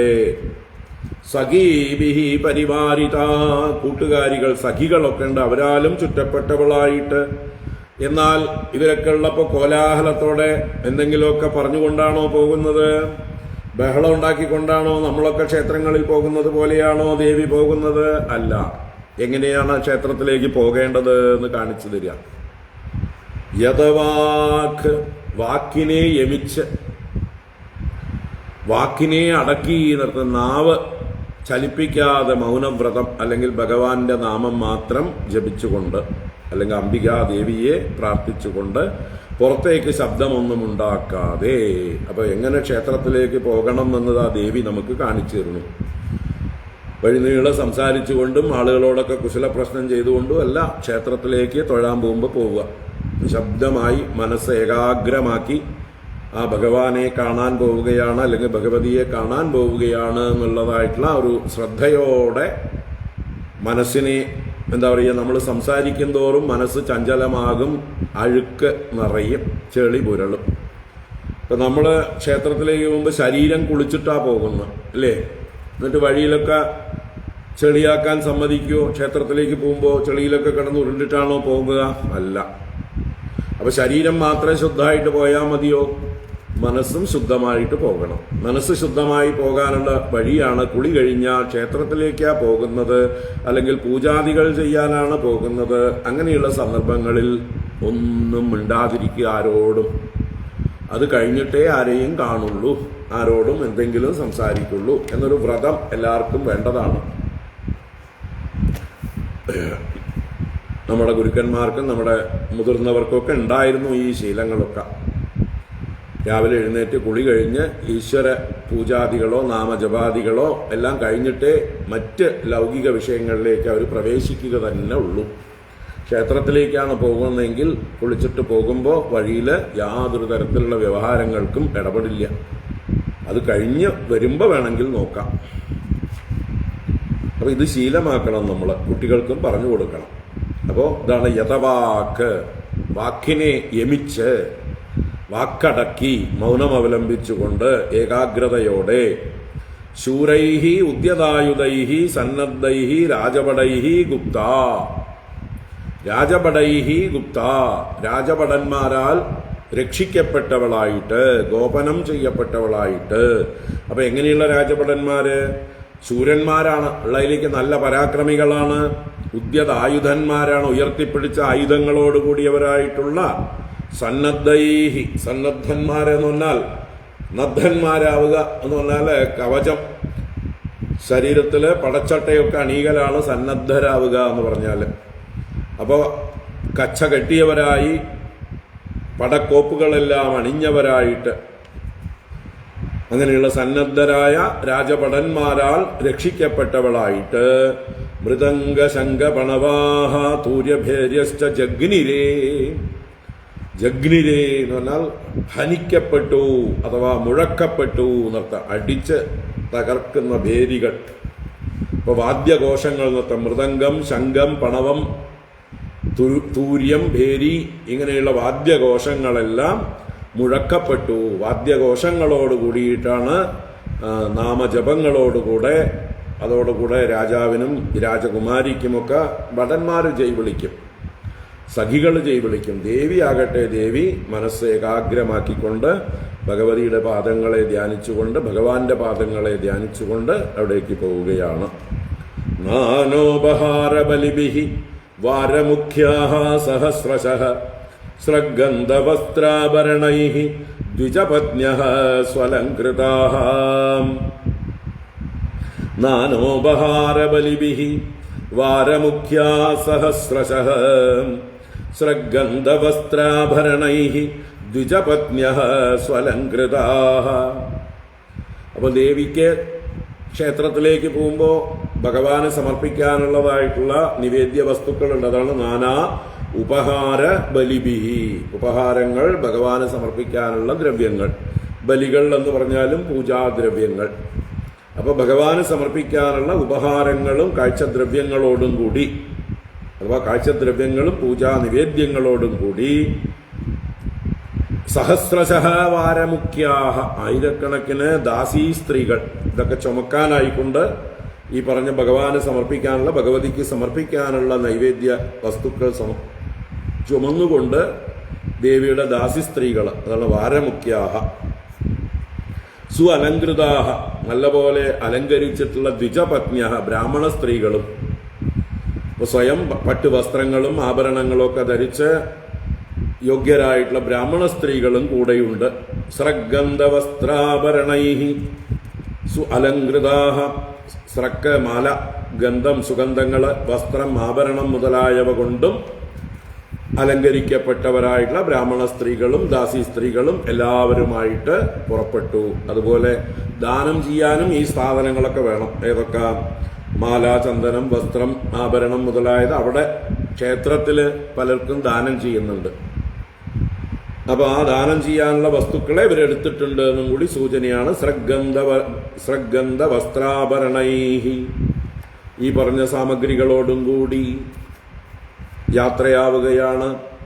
ഗായന്തശ്ച സ്തുവന്തശ്ച ഗായകാവാദ്യവാദകാഃ പരിവാര്യവധൂം ജഗ്മുഃ സൂതമാഗതവന്ദിനഃ. ഗായന്തശ്ച സ്തുവന്തശ്ച ഗായകാവാദ്യവാദകാഃ പരിവാര്യവധൂം ജഗ്മുഃ സൂതമാഗതവന്ദിനഃ. അപ്പോ കൂടെ സൂതമാഗത വന്ദികൾ, രാജാവിനെ സ്തുതിക്കുന്നവരായിട്ടുള്ള കൂട്ടമാണ്. സൂതന്മാര്, മാഗതന്മാര്, വന്ദികള്. ഈശ്വരനെ സ്തുതിക്കുന്നവര്, രാജാവിനെ സ്തുതിക്കുന്നവര്, പുരാണങ്ങൾ പാടുന്നവര് എന്നൊക്കെയുള്ള കൂട്ടരാണ് ഇവര്. അവരും അതുപോലെ ഗായകാഹ, മറ്റു പാട്ടുകാര്, വാദ്യവാദകാഹ, വാദ്യം മുഴക്കുന്നവര്, അതുപോലെ തന്നെ സ്തുവന്തഃ, സ്തുതിക്കുന്നവരായിക്കൊണ്ട് വധൂം പരിവാര്യ ജഗ്മുഹു, ആ വധുവിനെ ചുറ്റിക്കൊണ്ട് ഗമിച്ചു. അപ്പോൾ ഈശ്വരനെ സ്തുതിച്ചുകൊണ്ടും രാജാവിനെ സ്തുതിച്ചുകൊണ്ടുള്ള ഗായകന്മാരും സൂതമാഗത വന്ദികളും എല്ലാവരുമായിട്ട് ദേവി വലിയൊരു ഘോഷയാത്രയായി ക്ഷേത്രത്തിലേക്ക് പോവുകയാണ് എന്നറിയാം. ഇതിൻ്റെയൊക്കെ പ്രതീകാത്മകമായിട്ടാണ്, അതൊന്ന് ഓർമ്മിപ്പിക്കാൻ വേണ്ടിയിട്ടാണ് നമ്മളും രുക്മിണി സ്വയംവരം ഘോഷയാത്രകൾ നടത്തുന്നത് വിവാഹവേളകളിൽ, മറ്റേ സപ്താഹവേളകളിൽ. അപ്പം ഇതുപോലെ ആയിരിക്കണം എന്ന് പറയുക. വാദ്യഘോഷങ്ങളും നാമജപാദികളും ഭഗവാന്റെ കീർത്തനങ്ങളും ഒക്കെ പാടിക്കൊണ്ടായിരിക്കണം. അല്ലാതെ മൗന, അത് എന്താ പറയുക, വ്രതത്തിലുള്ള രുക്മിണിയെ ചുമക്കുന്നവരായിട്ടുള്ള ആളുകൾ മൗനമാവാം, ബാക്കിയുള്ളവരൊക്കെ നാമം ജപിച്ചുകൊണ്ട് ഘോഷിച്ചുകൊണ്ട് പോവുക. ആസാദ്യ ദേവീ സദനം ധൗതപാദകരാംബുജ ഉപസ്പൃശ്യ ശുചിശാന്ത പ്രവിവേശാംബികാന്തികം. ആസാദ്യ ദേവീ സദനം ധൗതപാദകരാംബുജ ഉപസ്പൃശ്യ ശുചിശാന്ത പ്രവിവേശാംബികാന്തികം. ദേവീ സദനം ആസാദ്യ, ദേവിയുടെ സദനം വാസസ്ഥാനം ക്ഷേത്രം. ആ ക്ഷേത്രത്തില് എത്തിയവരായിട്ട്, ആസാദ്യ സമീപിച്ചവരായിട്ട് ദേവി എന്ത് ചെയ്തു? ദൗതപാദകരാംബുജ, പാദാംബുജവും കരാംബുജവും ദൗതം, ദൗതം എന്ന് പറഞ്ഞാൽ ദൂനനം ചെയ്തു, ശുദ്ധിയാക്കി എന്നർത്ഥം, കഴുകി. അപ്പൊ അതിനാണ് നമ്മുടെ ക്ഷേത്രങ്ങളുടെ ചുറ്റുമൊക്കെ ജലാശയങ്ങളൊക്കെ പണ്ട് തൊട്ടേ ഉള്ളത്. അന്ന് എല്ലാവർക്കും ആരോഗ്യമൊക്കെ ഉണ്ടായിരുന്നു. അതുകൊണ്ട് ജലാശയങ്ങളിലൊക്കെ ഇറക്കി കയ്യും കാലും മുഖമൊക്കെ കഴുകിയിട്ടാണ് ക്ഷേത്രങ്ങളിലേക്ക് പ്രവേശിക്കുക. ഇന്നിപ്പോൾ പകരം ടാപ്പുകളൊക്കെ വെച്ചിട്ടുണ്ട്. നമുക്ക് കുളത്തിലൊന്നും ഇറങ്ങാൻ ധൈര്യമില്ലാത്തതുകൊണ്ട്, കാരണം കയറാനും ഇറങ്ങാനും പ്രയാസം, വഴിക്ക് വീണാൽ പ്രയാസം. അപ്പം അതുകൊണ്ട് ഇപ്പോൾ സൗകര്യത്തിന് എല്ലായിടത്തും പൈപ്പുകളൊക്കെ വെച്ചിട്ടുണ്ട്, കാല് കഴുകാനും ആചമനം ചെയ്യാനും ഒക്കെ ആയിട്ട്. നമ്മൾ യാത്ര കഴിഞ്ഞ് പോകുമ്പോൾ പലതും കണ്ടു കേട്ടു, നമ്മുടെ ഇന്ദ്രിയങ്ങളൊക്കെ ദുഷിച്ചു. അതുകൊണ്ട് പറ്റുമെങ്കിൽ കഴിയുന്നത്ര ഏത് ക്ഷേത്രത്തിലേക്ക് പ്രവേശിക്കുമ്പോൾ അവിടെ വെള്ളത്തിന്റെ അവൈലബിലിറ്റി ഉണ്ടെങ്കിൽ കാലും കയ്യും കഴുകുന്നത് ഉത്തമമാണ്. അതങ്ങനെയാണ് വേണ്ടത് എന്നർത്ഥം. കാലും കയ്യും മുഖവും ഇന്ദ്രിയങ്ങളൊക്കെ ഒന്ന് ആചമനം ചെയ്ത് ശുദ്ധമാക്കുക എന്നർത്ഥം. അതെ, പണ്ടൊക്കെ നമ്മൾ ഗുരുവായൂരിൽ രുദ്രതീർത്ഥത്തിൽ കുളിച്ചിട്ട് തന്നെ തൊഴുതിരുന്നു. ഇന്നിപ്പോൾ അതിലൊന്നും വയ്യാതായി എല്ലാവർക്കും. അതിനനുവദിക്കുന്നുമില്ല. അതുകൊണ്ട് എന്തൊക്കെയോ റെസ്ട്രിക്ഷൻസ് ഉണ്ട്. അപ്പോൾ നമ്മൾ എവിടെ പോകുമ്പോഴും ഈ ഒരു മനസ്സ് വേണം. നമ്മൾ വാഹനങ്ങളിൽ സഞ്ചരിക്കുമ്പോൾ ബസ്സിലൊക്കെ പോകണമെന്ന് പലരുമായിട്ടും വൃത്തിയില്ലാത്ത, എന്താ പറയുക, എന്തൊക്കെയാണ് അവരുടെ കയ്യിൽ ചുമക്കുന്നത്, മത്സ്യമാംസാദികളൊക്കെ ചിലപ്പോൾ ഉണ്ടാവും. അവരുടെ കൂടെയാണ് നമ്മൾ ഇരിക്കുന്നതോ അവരുടെ ദേഹത്തൊക്കെയാണ് സ്പർശിക്കുന്നത്. കുളിച്ചിട്ട് ദിവസങ്ങളായിട്ടുള്ള ആൾക്കാരുണ്ടാവും. അതുപോലെ പല അശുദ്ധിയുള്ളവരുടെ കൂടെ ആയിരിക്കും നമ്മൾ പല വാഹനങ്ങളിലും പോവുക. അപ്പോൾ ഈ കൊറോണ കാലത്ത് നമ്മൾ എങ്ങനെയാണോ ഓരോ ഭാഗത്തും പ്രവേശിക്കുമ്പോൾ നമ്മുടെ കൈകളൊക്കെ ശുദ്ധാക്കിക്കൊണ്ടിരുന്നത്, അല്ലേ? അതുപോലെ ക്ഷേത്രത്തിലേക്ക് പ്രവേശിക്കുമ്പോൾ അവിടെ വെള്ളത്തിൻ്റെ അവൈലബിലിറ്റി ഉണ്ടെങ്കിൽ ആ വെള്ളത്തിൽ കൈയും കാലും മുഖമൊക്കെ കഴുകിയിട്ട് പോവുക. പറ്റുകയാണെങ്കിൽ കുളിക്കാൻ പറ്റുന്നവർ കുളിച്ചിട്ട് പോവുക. നമ്മൾ എപ്പോഴും ഇവിടുന്ന് ആശ്രമത്തിൽ നിന്ന് കുളിച്ചിട്ടാണ് കാറിൽ കയറുക. എന്നിട്ട് നേരെ അമ്പലത്തിൻ്റെ മുമ്പിൽ ചെന്നിറങ്ങിയാലും നമുക്ക് എവിടെയെങ്കിലും വെള്ളം ഉണ്ടെങ്കിൽ കയ്യും കാലും കഴുകണം. ഇല്ലെങ്കിൽ നമ്മുടെ കാറിൽ വെള്ളം കൊണ്ടുപോയിട്ടുണ്ടാവും. നമ്മൾ അത് വെച്ച് ആചമനം ചെയ്ത് പോകും. ഇത് നമുക്ക് ശീലമാണ്. അത് നമുക്ക് മാറ്റാൻ പറ്റില്ല. ഇത് നമുക്കൊരു ശീലമാവണം എന്ന് പറയാം. ഇത് വരും തലമുറകൾക്കും കാണിച്ചു കൊടുക്കും. അപ്പം അത് നമ്മുടെ മനസ്സിനെയും ശുദ്ധാക്കും. ശരീരത്തിൻ്റെ ശുദ്ധി മാത്രമല്ല, ശരീരം ശുദ്ധമാകുമ്പോഴാണ് മനസ്സ് ശുദ്ധമാവുക. നമ്മൾ ഇന്നടത്തേക്കാ വന്നിരിക്കുന്നത് എന്നുള്ള ആ ഒരു ശ്രദ്ധ വളരും. മറ്റതൊരു കാഷ്വൽ അപ്രോച്ചായിരിക്കും. നമ്മുടെ വലിഞ്ഞു കയറി പോവുക. ഏത് ചന്തയിലേക്കും കയറിപ്പോകുന്നത് പോലെ ക്ഷേത്രത്തിലേക്ക് വലിഞ്ഞു കയറിപ്പോകുന്ന സ്വഭാവം അത്ര നല്ലതല്ല. അപ്പോൾ നമ്മുടെ മനസ്സും ഈ ഒരു ചന്തയിലേക്ക് കയറിപ്പോകുന്ന രീതിയായിരിക്കും. അപ്പോൾ നമ്മൾ അതിന് പ്രിപ്പയർഡ് ആവണം എന്നർത്ഥം, മാനസികമായിട്ട്. അതിനാണ് ശരീരവും ശുദ്ധമാക്കുന്നത്. അപ്പോൾ ദേവി കാണിച്ചു തരണു, അല്ലേ, കാല് കഴുകിയതായിട്ട്. ധൗത പാദകരാംബുജ ഉപസ്പൃശ്യ ശുചിശാന്ത. ദേവി ഉപസ്പൃശ്യ എന്ന് പറഞ്ഞാൽ ഉപസ്പൃശ്യ, ജലത്തെ സ്പർശിച്ചിട്ട് കയ്യും കാലും ഒക്കെ ശുദ്ധാക്കി ആചമനാദികൾ ചെയ്ത് ശുചിയായിട്ട് കയ്യും കാലും ശുദ്ധമാക്കി മനസ്സും ശുദ്ധമാക്കി ശാന്തയായിട്ട് മനസ്സിനെ അടക്കിയിട്ട് എന്നർത്ഥം. അംബികാന്തികം പ്രവിവേശ, അംബികയുടെ അന്തികത്തിലേക്ക് സമീപത്തിലേക്ക് ക്ഷേത്രത്തിനകത്തേക്ക് പ്രവേശിച്ചു. അപ്പൊ ദേവി വിധിപ്രകാരം ശുദ്ധാദികൾ ചെയ്ത് ശൗചാദികൾ ചെയ്ത് ക്ഷേത്രത്തിലേക്ക് പ്രവേശിച്ചു. താം വൈ പ്രവയസോ ബാലാം വിധിജ്ഞാ വിപ്രയോഷിതഃ ഭവാനീം വന്ദയാം ചക്രുഃ ഭവപത്നീം ഭവാന്വിതാം.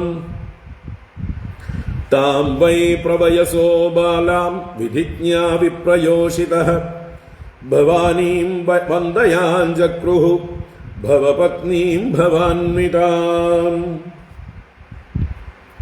താം വൈ അവളെ തന്നെ, ആ ദേവിയെ, താം ബാലാം എന്ന് പറയുന്നുണ്ട്, ആ ബാലികയെ കന്യകയെ, പ്രവയസഹ, പ്രവയസഹ പ്രകർഷേണ വയസ്സ് ചെന്നവർ എന്ന് വെച്ചാൽ പക്വതയുള്ളവർ, മുതിർന്നവർ എന്നർത്ഥം, അധികം വയസ്സായിട്ടുള്ളവർ, വിധിജ്ഞാഹ എങ്ങനെയാണ് ഭഗവതിയെ ആരാധിക്കേണ്ടത് എന്നൊക്കെയുള്ള വിധികൾ അറിയുന്നവർ, വിധിജ്ഞരായിട്ടുള്ള വിപ്രയോഷിത ബ്രാഹ്മണ സ്ത്രീകൾ എന്നർത്ഥം.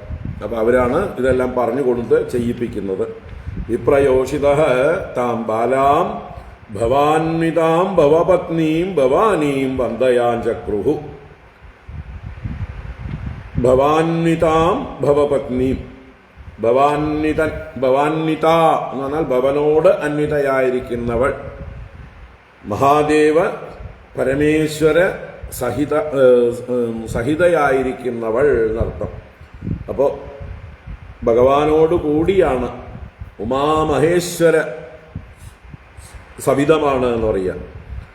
ഭഗവാൻ അവിടെ കുടുംബത്തോടു കൂടിയിട്ടാണ് ആ ക്ഷേത്രത്തിലുള്ളത് എന്ന് അടുത്ത ശ്ലോകത്തിൽ പറയുന്നുണ്ട്, സൂചിപ്പിക്കുന്നുണ്ട്. അപ്പൊ ഭഗവാനുണ്ട്, പാർവതീദേവിയുണ്ട്, ഗണപതി ഭഗവാനുണ്ട്, സുബ്രഹ്മണ്യസ്വാമിയുണ്ട്. താം ബാലാം ഭവാന്വിതാം ഭവപത്നി, ഭവന്റെ പത്നിയായ പാർവതീദേവിയെ, ഭവാനീം ഭവാനി ദേവിയെ, വന്ദയാം ചക്രു വന്ദിപ്പിച്ചു, പറഞ്ഞുകൊടുത്ത് നമസ്കരിപ്പിച്ചു. അഥവാ എങ്ങനെ തൊഴണം, എന്തൊക്കെ ജപിക്കണം, എന്തൊക്കെ വഴിപാടുകൾ ചെയ്യണം എല്ലാം പറഞ്ഞു കൊടുക്കാനായിട്ട് വയസ്സുള്ള ബ്രാഹ്മണ സ്ത്രീകള് അതിന്റെ വിധിയെല്ലാം പറഞ്ഞു കൊടുക്കുന്നവരായിട്ട് കൂടെ ഉണ്ടായിരുന്നു. അവർ പറഞ്ഞു കൊടുത്ത പ്രകാരം ദേവി പ്രാർത്ഥിക്കുന്ന പ്രാർത്ഥനയാണ് അടുത്ത ശ്ലോകം. നമസ്യേ ത്വംബികേ ഭീക്ഷ്ണം സ്വസന്താനയുതാം ശിവാം ഭൂയാത് പതിർമേ ഭഗവാൻ കൃഷ്ണഃ തദനുമോദതാം. നമസ്യേ ത്വംബികേ ഭീക്ഷ്ണം സ്വസന്താനയുതാം ശിവാം ഭൂയാത് പതിർമേ ഭഗവാൻ കൃഷ്ണഃ തദനുമോദതാം. അപ്പോ ദേവി പ്രാർത്ഥിക്കുന്നു, അവർ പറഞ്ഞു കൊടുത്ത പ്രകാരം. നമസ്യേ ത്വാ അംബികേ അഭീക്ഷ്ണം, ഹേ അംബികേ, അല്ലയോ അമ്മേ, ത്വാ നിന്നെ, അഹം അഭീക്ഷ്ണം നമസ്യേ, ഞാൻ നല്ലതുപോലെ നമസ്കരിക്കുന്നു, എപ്പോഴും നമസ്കരിക്കുന്നു. അതാണ് അഭീക്ഷ്ണം. അഭീക്ഷ്ണം എന്ന് പറഞ്ഞാൽ എല്ലായ്പ്പോഴും നല്ലതുപോലെ എന്നൊക്കെ അർത്ഥം. അപ്പൊ ഞാൻ നിരന്തരം അമ്മയെ നമസ്കരിക്കുന്നു. എങ്ങനെയുള്ള ദേവിയെ? സ്വസന്താനയുതാം ശിവാം ത്വാം, സ്വസന്താനയുതാം ശിവം. ദേവി അവിടെ സുമംഗലിയായി ഗൃഹിണിയായി മക്കളോട് കൂടിയിട്ടാണ് ഇരിക്കുന്നത്. അപ്പൊ ആ ദേവിയെ പോലെ സൗമംഗല്യവും സന്തതി സൗഭാഗ്യവും എല്ലാം നൽകി എന്നെയും ദേവിയെ പോലെ ഉത്തമ ഗൃഹിണിയാക്കി മാറ്റണേ എന്നുള്ള സങ്കല്പത്തോടെ സ്വസന്താനയുതാം, അമ്മയുടെ സന്താനങ്ങളോടുകൂടി ഇരിക്കുന്ന ശിവാം, മംഗളപ്രദയായിരിക്കുന്ന കല്യാണപ്രദയായിരിക്കുന്ന ത്വാ നിന്നെ അഭീക്ഷ്ണം നമസ്യേ, എപ്പോഴും നമസ്കരിക്കുന്നു. മേ എനിക്ക് ഭഗവാൻ കൃഷ്ണ പതിഹി ഭൂയാത്, എനിക്ക് ഭഗവാൻ കൃഷ്ണൻ പതിയായി ഭവിക്കട്ടെ. അതാണ് പതിർമേ ഭഗവാൻ കൃഷ്ണ എന്ന് ഒന്നിച്ചു പറയുന്നത്. ഭൂയാത് പതിർമേ ഭഗവാൻ കൃഷ്ണ. ഭഗവാൻ കൃഷ്ണ എന്നുള്ളത് കൃഷ്ണന്റെ വിശേഷണമാണ് ഭഗവാൻ. തത് അനുമോദത എന്നുള്ളത് ദേവിയോടുള്ള പ്രാർത്ഥനയാണ്. തത് അനുമോദത എന്ന് പറഞ്ഞാല് ആ കാര്യത്തിൽ, തത് എന്ന് പറഞ്ഞാൽ ആ വിഷയത്തിൽ, അനുമോദതാം ദേവി അനുമോദിച്ചാലും, അനുമോദിക്കുക എന്ന് പറഞ്ഞാൽ അനുഗ്രഹിച്ചാലും, ദേവി അതിന് സന്തോഷപൂർവം സമ്മതം നൽകിയാലും, ദേവി അനുഗ്രഹിച്ച് സമ്മതം തന്നു കഴിഞ്ഞാൽ അത് നടക്കും. കാരണം ദേവിയാരാ? സർവമംഗള മാംഗല്യയാണ്, ശിവയാണ്, സർവാർത്ഥ സാധികയാണ്, ശരണ്യയാണ്, ത്രംബകയാണ്, അല്ലേ? അപ്പൊ ആ ദേവി വിചാരിച്ചാൽ നടക്കാത്തതായിട്ടൊന്നുമില്ല. അതുകൊണ്ട് ദേവിയോടുള്ള പ്രാർത്ഥനയാണ് തത് അനുമോദതാം. മറ്റത് ഭൂയാത് പതിർമേ ഭഗവാൻ കൃഷ്ണ എന്നുള്ളത് തന്റെ ആവശ്യം, തന്റെ പ്രാർത്ഥന. ഭഗവാൻ കൃഷ്ണ മേ പതിഹി ഭൂയാത്. ഭഗവാൻ കൃഷ്ണൻ എന്റെ പതിയായി ഭവിക്കട്ടെ. അതിനായിക്കൊണ്ട് ഞാൻ സന്താന സഹിതയായിരിക്കുന്ന ശിവയായ അമ്മയെ, ഭർത്തൃസഹിതയായിരിക്കുന്ന ദേവിയെ നമസ്കരിക്കുന്നു. അഹം നമസ്യേ, എപ്പോഴും നമസ്കരിക്കുന്നു. എനിക്ക് വേണ്ടത് ഭഗവാൻ കൃഷ്ണൻ എന്റെ ഭർത്താവാകണം. അതിന് ദേവി എന്ത് ചെയ്യണം? തത് അനുമോദത. അമ്മയുടെ അനുമോദം അഥവാ അനുഗ്രഹമുണ്ടാവണം. അമ്മ അനുഗ്രഹിച്ചാൽ തീർച്ചയായിട്ടും നടക്കും. അപ്പൊ വിദ്യാസ്വരൂപിണിയായ ദേവിയുടെ അനുഗ്രഹമുണ്ടെങ്കിലേ ഭഗവാനെ പ്രാപിക്കാൻ സാധിക്കൂ എന്നും കൂടി ഇതില് സൂക്ഷ്മം. ഇപ്പൊ നമ്മള് ഭഗവാനെ ഭജിക്കുമ്പോൾ ആ ഭഗവാനെ പ്രാപിക്കാൻ വിദ്യാസ്വരൂപിണിയായ മായാദേവിയുടെ അനുഗ്രഹവും കൂടി ഉണ്ടാവണം. അതുകൊണ്ട് എന്താ പറയുക, ഗുരുവായൂരിൽ പോകുമ്പോൾ ശ്രീകൃഷ്ണ ഭഗവാനെ കാണുന്നതിന് മുമ്പേ വടക്കേ നടയിൽ കൂടെ ഇറങ്ങി ഇടത്തരികത്തുകാവ് ഭഗവതി അങ്ങോട്ട് തൊഴുക. അപ്പോൾ എളുപ്പത്തിൽ ഭഗവാൻ വിളിക്കും അകത്തേക്ക്, വഴി കാണിച്ചു തരും. അപ്പോൾ ഇടത്തരികത്തുകാവ് അമ്മയാണ് ഈ പറഞ്ഞ അംബിക, ഭഗവാന്റെ സഹോദരി നാരായണി ഒക്കെ ആയിരിക്കുന്ന ദേവി. അപ്പോൾ ദേവിയെ ചെന്ന് തൊഴുത് ദേവിയോട് പ്രാർത്ഥിച്ചാൽ ഭഗവാനെ കാണിച്ചു തരും, ഗുരുവായൂരപ്പനെ കാണിച്ചു തരും. അപ്പൊ ആദ്യം തൊഴേണ്ടത് ദേവീ സവിധത്തിലാണ്. കാരണം വിദ്യാസ്വരൂപിണിയായ മായയാണ്. വിദ്യാമായ അനുഗ്രഹിച്ചാലാണ് ഭഗവാന്റെ ദർശനം നമുക്ക് സാധിക്കുക. നമസ്യേ ത്വാംബികേ ഭീക്ഷ്ണം സ്വസന്താനയുതാം ശിവാം ഭൂയാത് പതിർമേ ഭഗവാൻ കൃഷ്ണ തദനുമോദതാം. അദ്ഭിർഗന്ധാക്ഷതൈർദൂപൈഃ വാസസ്രങ്മാല്യഭൂഷണൈഃ നാനോപഹാരബലിഭിഃ പ്രദീപാവലിഭിഃ പൃഥക് വിപ്രസ്ത്രിയപതിമതീഃ തദാ തൈഃ സമപൂജയത് ലവണാപൂപതാംബൂലകണ്ഠസൂത്രബലേക്ഷുഭിഃ.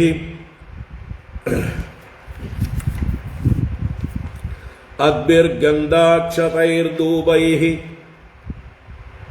വാസസ്രങ്മാല്യഭൂഷണൈഃ നാനോപഹാരബലിഭിഃ പ്രദീപാവലിഭിഃ പൃഥക് വിപ്രസ്ത്രിയഃ പതിമതീഃ തദാ തൈഃ സമപൂജയത് ലവണാപൂപതാംബൂലകണ്ഠസൂത്രബലേക്ഷുഭിഃ. അദ്ഭിഃ ജലം കൊണ്ട്. ഭഗവാൻ മഹാദേവനും മറ്റുമൊക്കെ ജലധാരയാണ് പ്രിയം. പാർവതീദേവിക്കും ജലം സമർപ്പിച്ചും ഗന്ധ അക്ഷതൈഹി ചന്ദനം കൊണ്ടും അക്ഷതം കൊണ്ടും ധൂപൈഹി ധൂപങ്ങൾ കൊണ്ടും വാസ സ്രക്ക് മാല്യഭൂഷണൈഹി വാസം വസ്ത്രം, സ്രക്ക് പൂമാല, മാല്യം മറ്റു തരത്തിലുള്ള സ്വർണമാല മുതലായത് ഭൂഷണം അലങ്കാരങ്ങൾ എല്ലാം കൊണ്ടും പ്രദീപാവലിഭിഹി നല്ലതുപോലെ ദീപസമൂഹങ്ങളെ കൊണ്ടും പൃഥക്ക് വെവ്വേറെ പൂജിച്ചു. അതുപോലെ വിപ്രസ്ത്രിയഃ പതിമതീഹി തദാ തൈഃ സമപൂജയത്. അപ്രകാരം തദാ തൈഹി അതൊക്കെ കൊണ്ട്.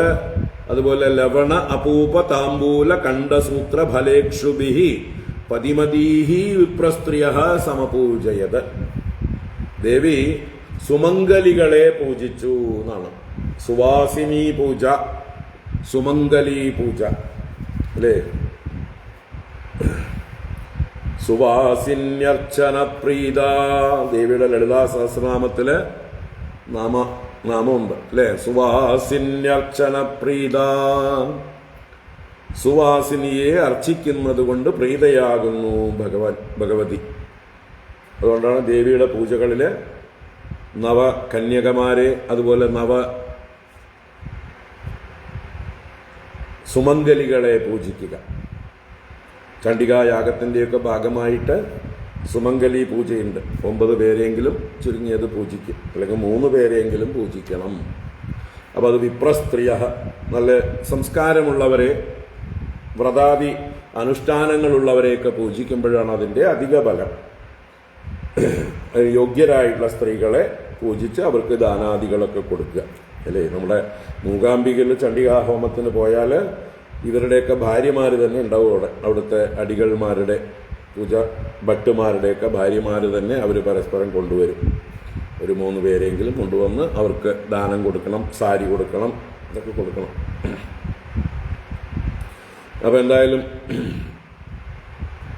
പതിമതീഹി, ഭർത്താക്കളുള്ളവരായ സുമംഗലികൾക്ക് വിപ്രസ്ത്രീയ, ബ്രാഹ്മണ സ്ത്രീകളെ സമപൂജയത് സമ്യക് അപൂജയത്, എന്തൊക്കെ കൊണ്ട് ഈ പറഞ്ഞ ഭഗവാന് സമർപ്പിക്കുന്ന അതുപോലെ വസ്ത്രാദി ആഭരണാദികളെ കൊണ്ടും ലവണ അപൂപ താമ്പൂല കണ്ഠസൂത്ര ഫലേക്ഷുഭിഹി, ഉപ്പ് സമർപ്പിക്കണം അത്രയും, ലവണം.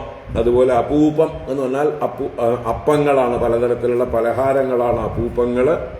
താമ്പൂലം വെറ്റിലടക്കിയാണ്. കണ്ഠസൂത്രം അവർക്ക് താലിച്ചരട് മുതലായത്.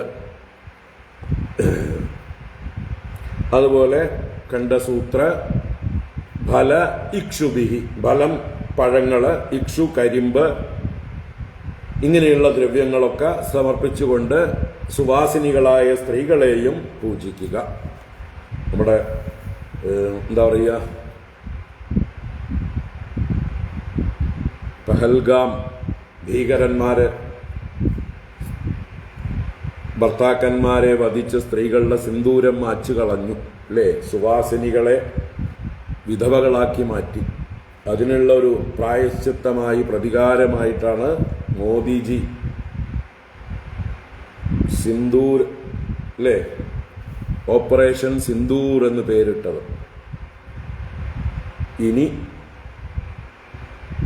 ഒരു സുവാസിനിമാരുടെയും സിന്ദൂരം പോകാതിരിക്കാനും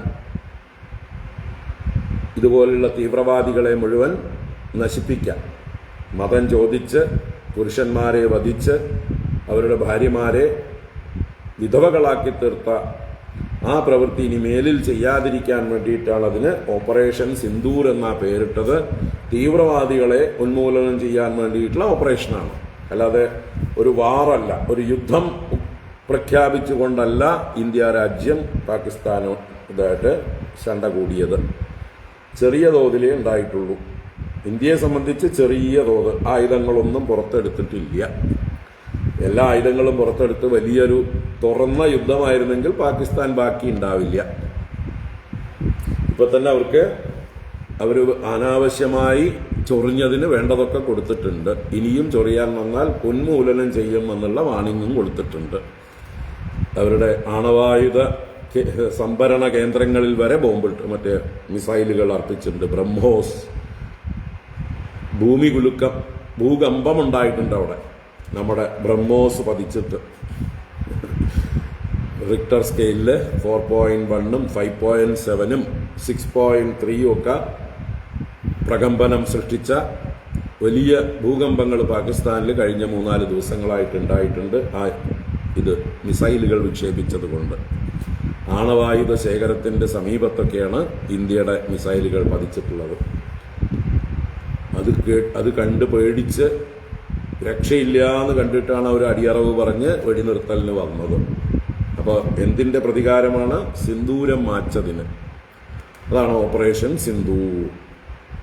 അതുതന്നെയാണ് ഇവിടെ ഭഗവതിക്ക് സുമംഗലികളെ പൂജിക്കുന്നത് ഭഗവതിക്ക് ഇഷ്ടമാണ്. സുമംഗലികളെ ഭഗവതിയായി തന്നെ കണ്ട് പൂജിക്കുക, അതാണ് ഇവിടെ ചെയ്തത്. വിപ്രസ്ത്രിയഃ പതിമതീഃ തദാ തൈഃ സമപൂജയത് ലവണാഭൂപതാംബൂലകണ്ഠസൂത്രബലേക്ഷുഭിഃ. എത്ര നാര്യസ്തു പൂജ്യന്തേ രമന്തേ തത്ര ദേവതാഃ എന്നുള്ള ആ മനുസ്മൃതിയുടെ ഒരു പ്രതീകം കൂടിയാണ് ഈ പൂജകൾ. തസ്യൈ സ്ത്രിയസ്താഃ പ്രദദുഃ ശേഷാം യുയുജുരാശിഷഃ താഭ്യോ ദേവ്യൈ നമശ്ചക്രേ ശേഷാം ച ജഗൃഹേ വധൂഃ. തസ്യൈ സ്ത്രിയസ്താഃ പ്രദദുഃ ശേഷാം യുയുജുരാശിഷഃ താഭ്യോ ദേവ്യൈ നമശ്ചക്രേ ശേഷാം ച ജഗൃഹേ വധൂഃ. താഃ സ്ത്രീയഃ ആ പൂജിക്കപ്പെട്ട ബ്രാഹ്മണ സ്ത്രീകൾ സുവാസിനികൾ തസ്യൈ അവൾക്കായിക്കൊണ്ട് രുക്മിണീദേവിക്കായിക്കൊണ്ട് ശേഷാം പ്രദദുഃ ശിഷ്ടത്തെ പ്രദാനം ചെയ്തു എന്ന് പറഞ്ഞാൽ അവരെ പൂജിച്ച ദ്രവ്യങ്ങളിൽ നിന്ന് തന്നെ എന്തെങ്കിലുമൊക്കെ എടുത്തുകൊണ്ട് അങ്ങോട്ട് പ്രസാദമായിട്ട് കൊടുക്കുക. അതാണ് ശേഷം കൊടുക്കുക എന്നുള്ളത് കൊണ്ട്. നമ്മൾ ഇവിടെയൊക്കെ ക്ഷേത്രങ്ങളിലൊക്കെ നിറപറയും മറ്റുമൊക്കെ നിറയ്ക്കുമ്പോൾ ആ നിറപറയിൽ നിന്ന് നിറച്ചതിന് ശേഷം അതിൽ നിന്ന് തന്നെ ഒരു കുറച്ച് മണി എടുത്തിട്ട് ഭഗവതിയുടെ അല്ലെങ്കിൽ ഭഗവാന്റെ മുമ്പിൽ വെച്ച് പൂക്കളുമായിട്ട് അവിടുത്തെ പൂജകന്മാർ തിരിച്ചു തരും. അത് ഈ ഒരു ശേഷം എന്നുള്ള ഇതാണ്. അതുപോലെ തന്നെയാണ് സന്യാസിമാർക്കും ഗുരുക്കന്മാർക്കും ഒക്കെ അവരുടെ ശിഷ്യഗണങ്ങളും ഭക്തന്മാരും ഒക്കെ ചെന്ന് പഴങ്ങളും മറ്റുമൊക്കെ സമർപ്പിച്ചു കഴിഞ്ഞാൽ അതിൽ നിന്ന് തന്നെ എടുത്തു കൊടുക്കും. അതെന്താ വേറെ ഇല്ലാത്തതുകൊണ്ടാണോ? അതുകൊണ്ടല്ല, നിങ്ങൾ സമർപ്പിച്ചതിൻ്റെ പ്രസാദം നിങ്ങൾക്ക് തന്നെ തരിക. അതാണ് നമ്മുടെ സമ്പ്രദായമാണ്, അല്ലാതെ വേറെ ഇല്ലാത്തത് കൊണ്ടല്ല. അപ്പം അത് നമ്മൾ സന്തോഷമായിട്ട് സ്വീകരിക്കണം.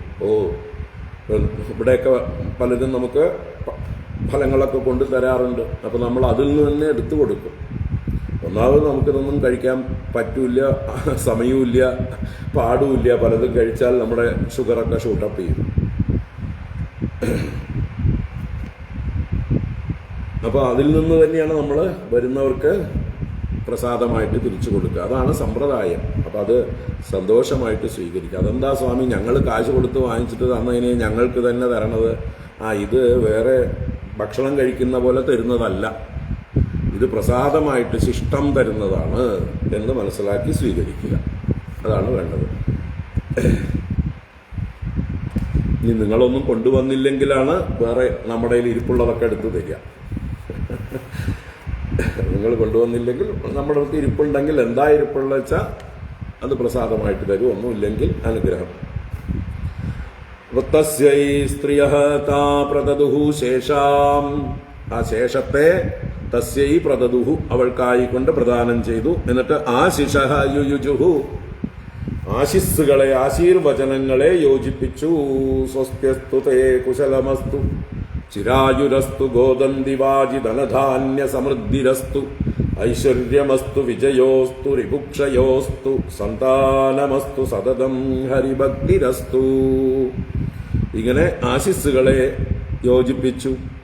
വധൂഃ താഭ്യഃ ദേവ്യൈ നമഃ ചക്രേ ആ വധുവായ രുക്മിണീ ദേവി താഭ്യഃ താഭ്യഃ എന്ന ആ സ്ത്രീകൾക്കും ദേവ്യൈ അംബികാദേവിക്കായിക്കൊണ്ടും നമഃ ചക്രേ നമസ്കാരത്തെ ചെയ്തു.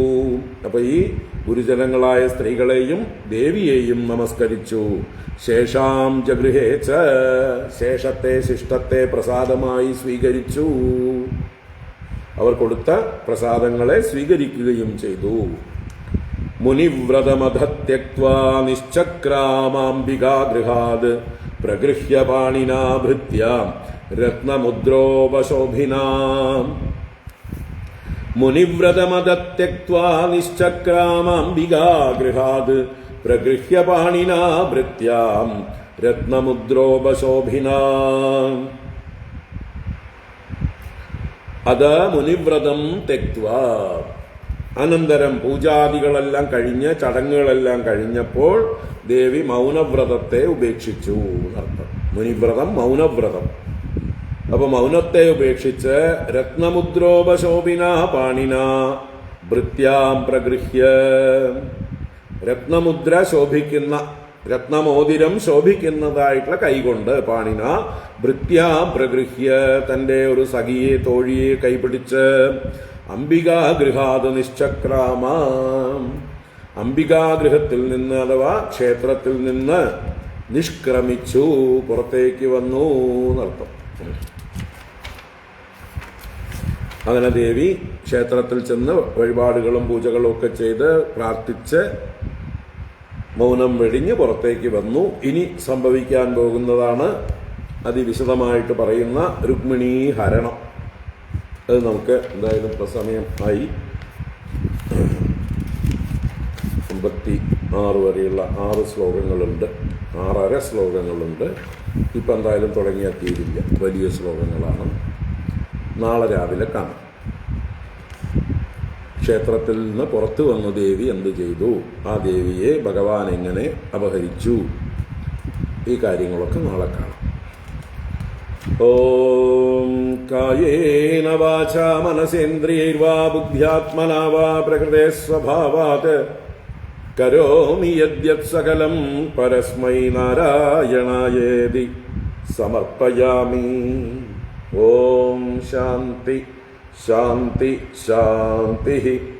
ഹരി ഓം. ശ്രീ ഗുരുഭ്യോ നമഃ. ഹരി ഓം.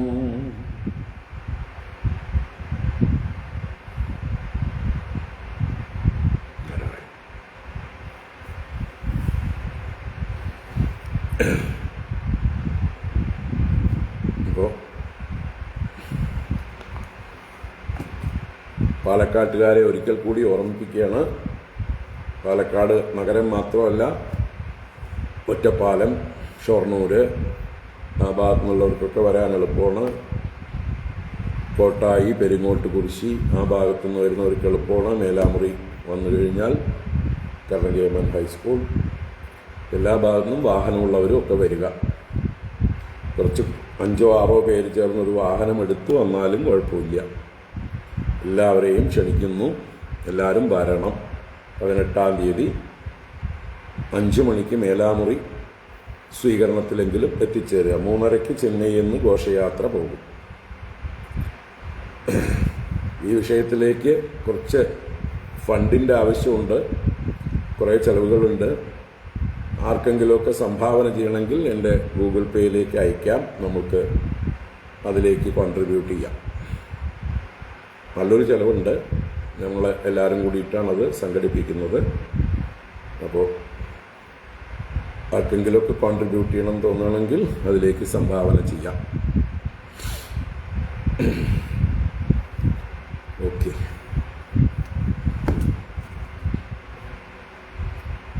സർവത്ര ഗോവിന്ദനാമ സങ്കീർത്തനം. ഗോവിന്ദ ഗോവിന്ദ. എല്ലാവർക്കും ശുഭരാത്രി, സുഖനിദ്ര. നാളെ കാണാം.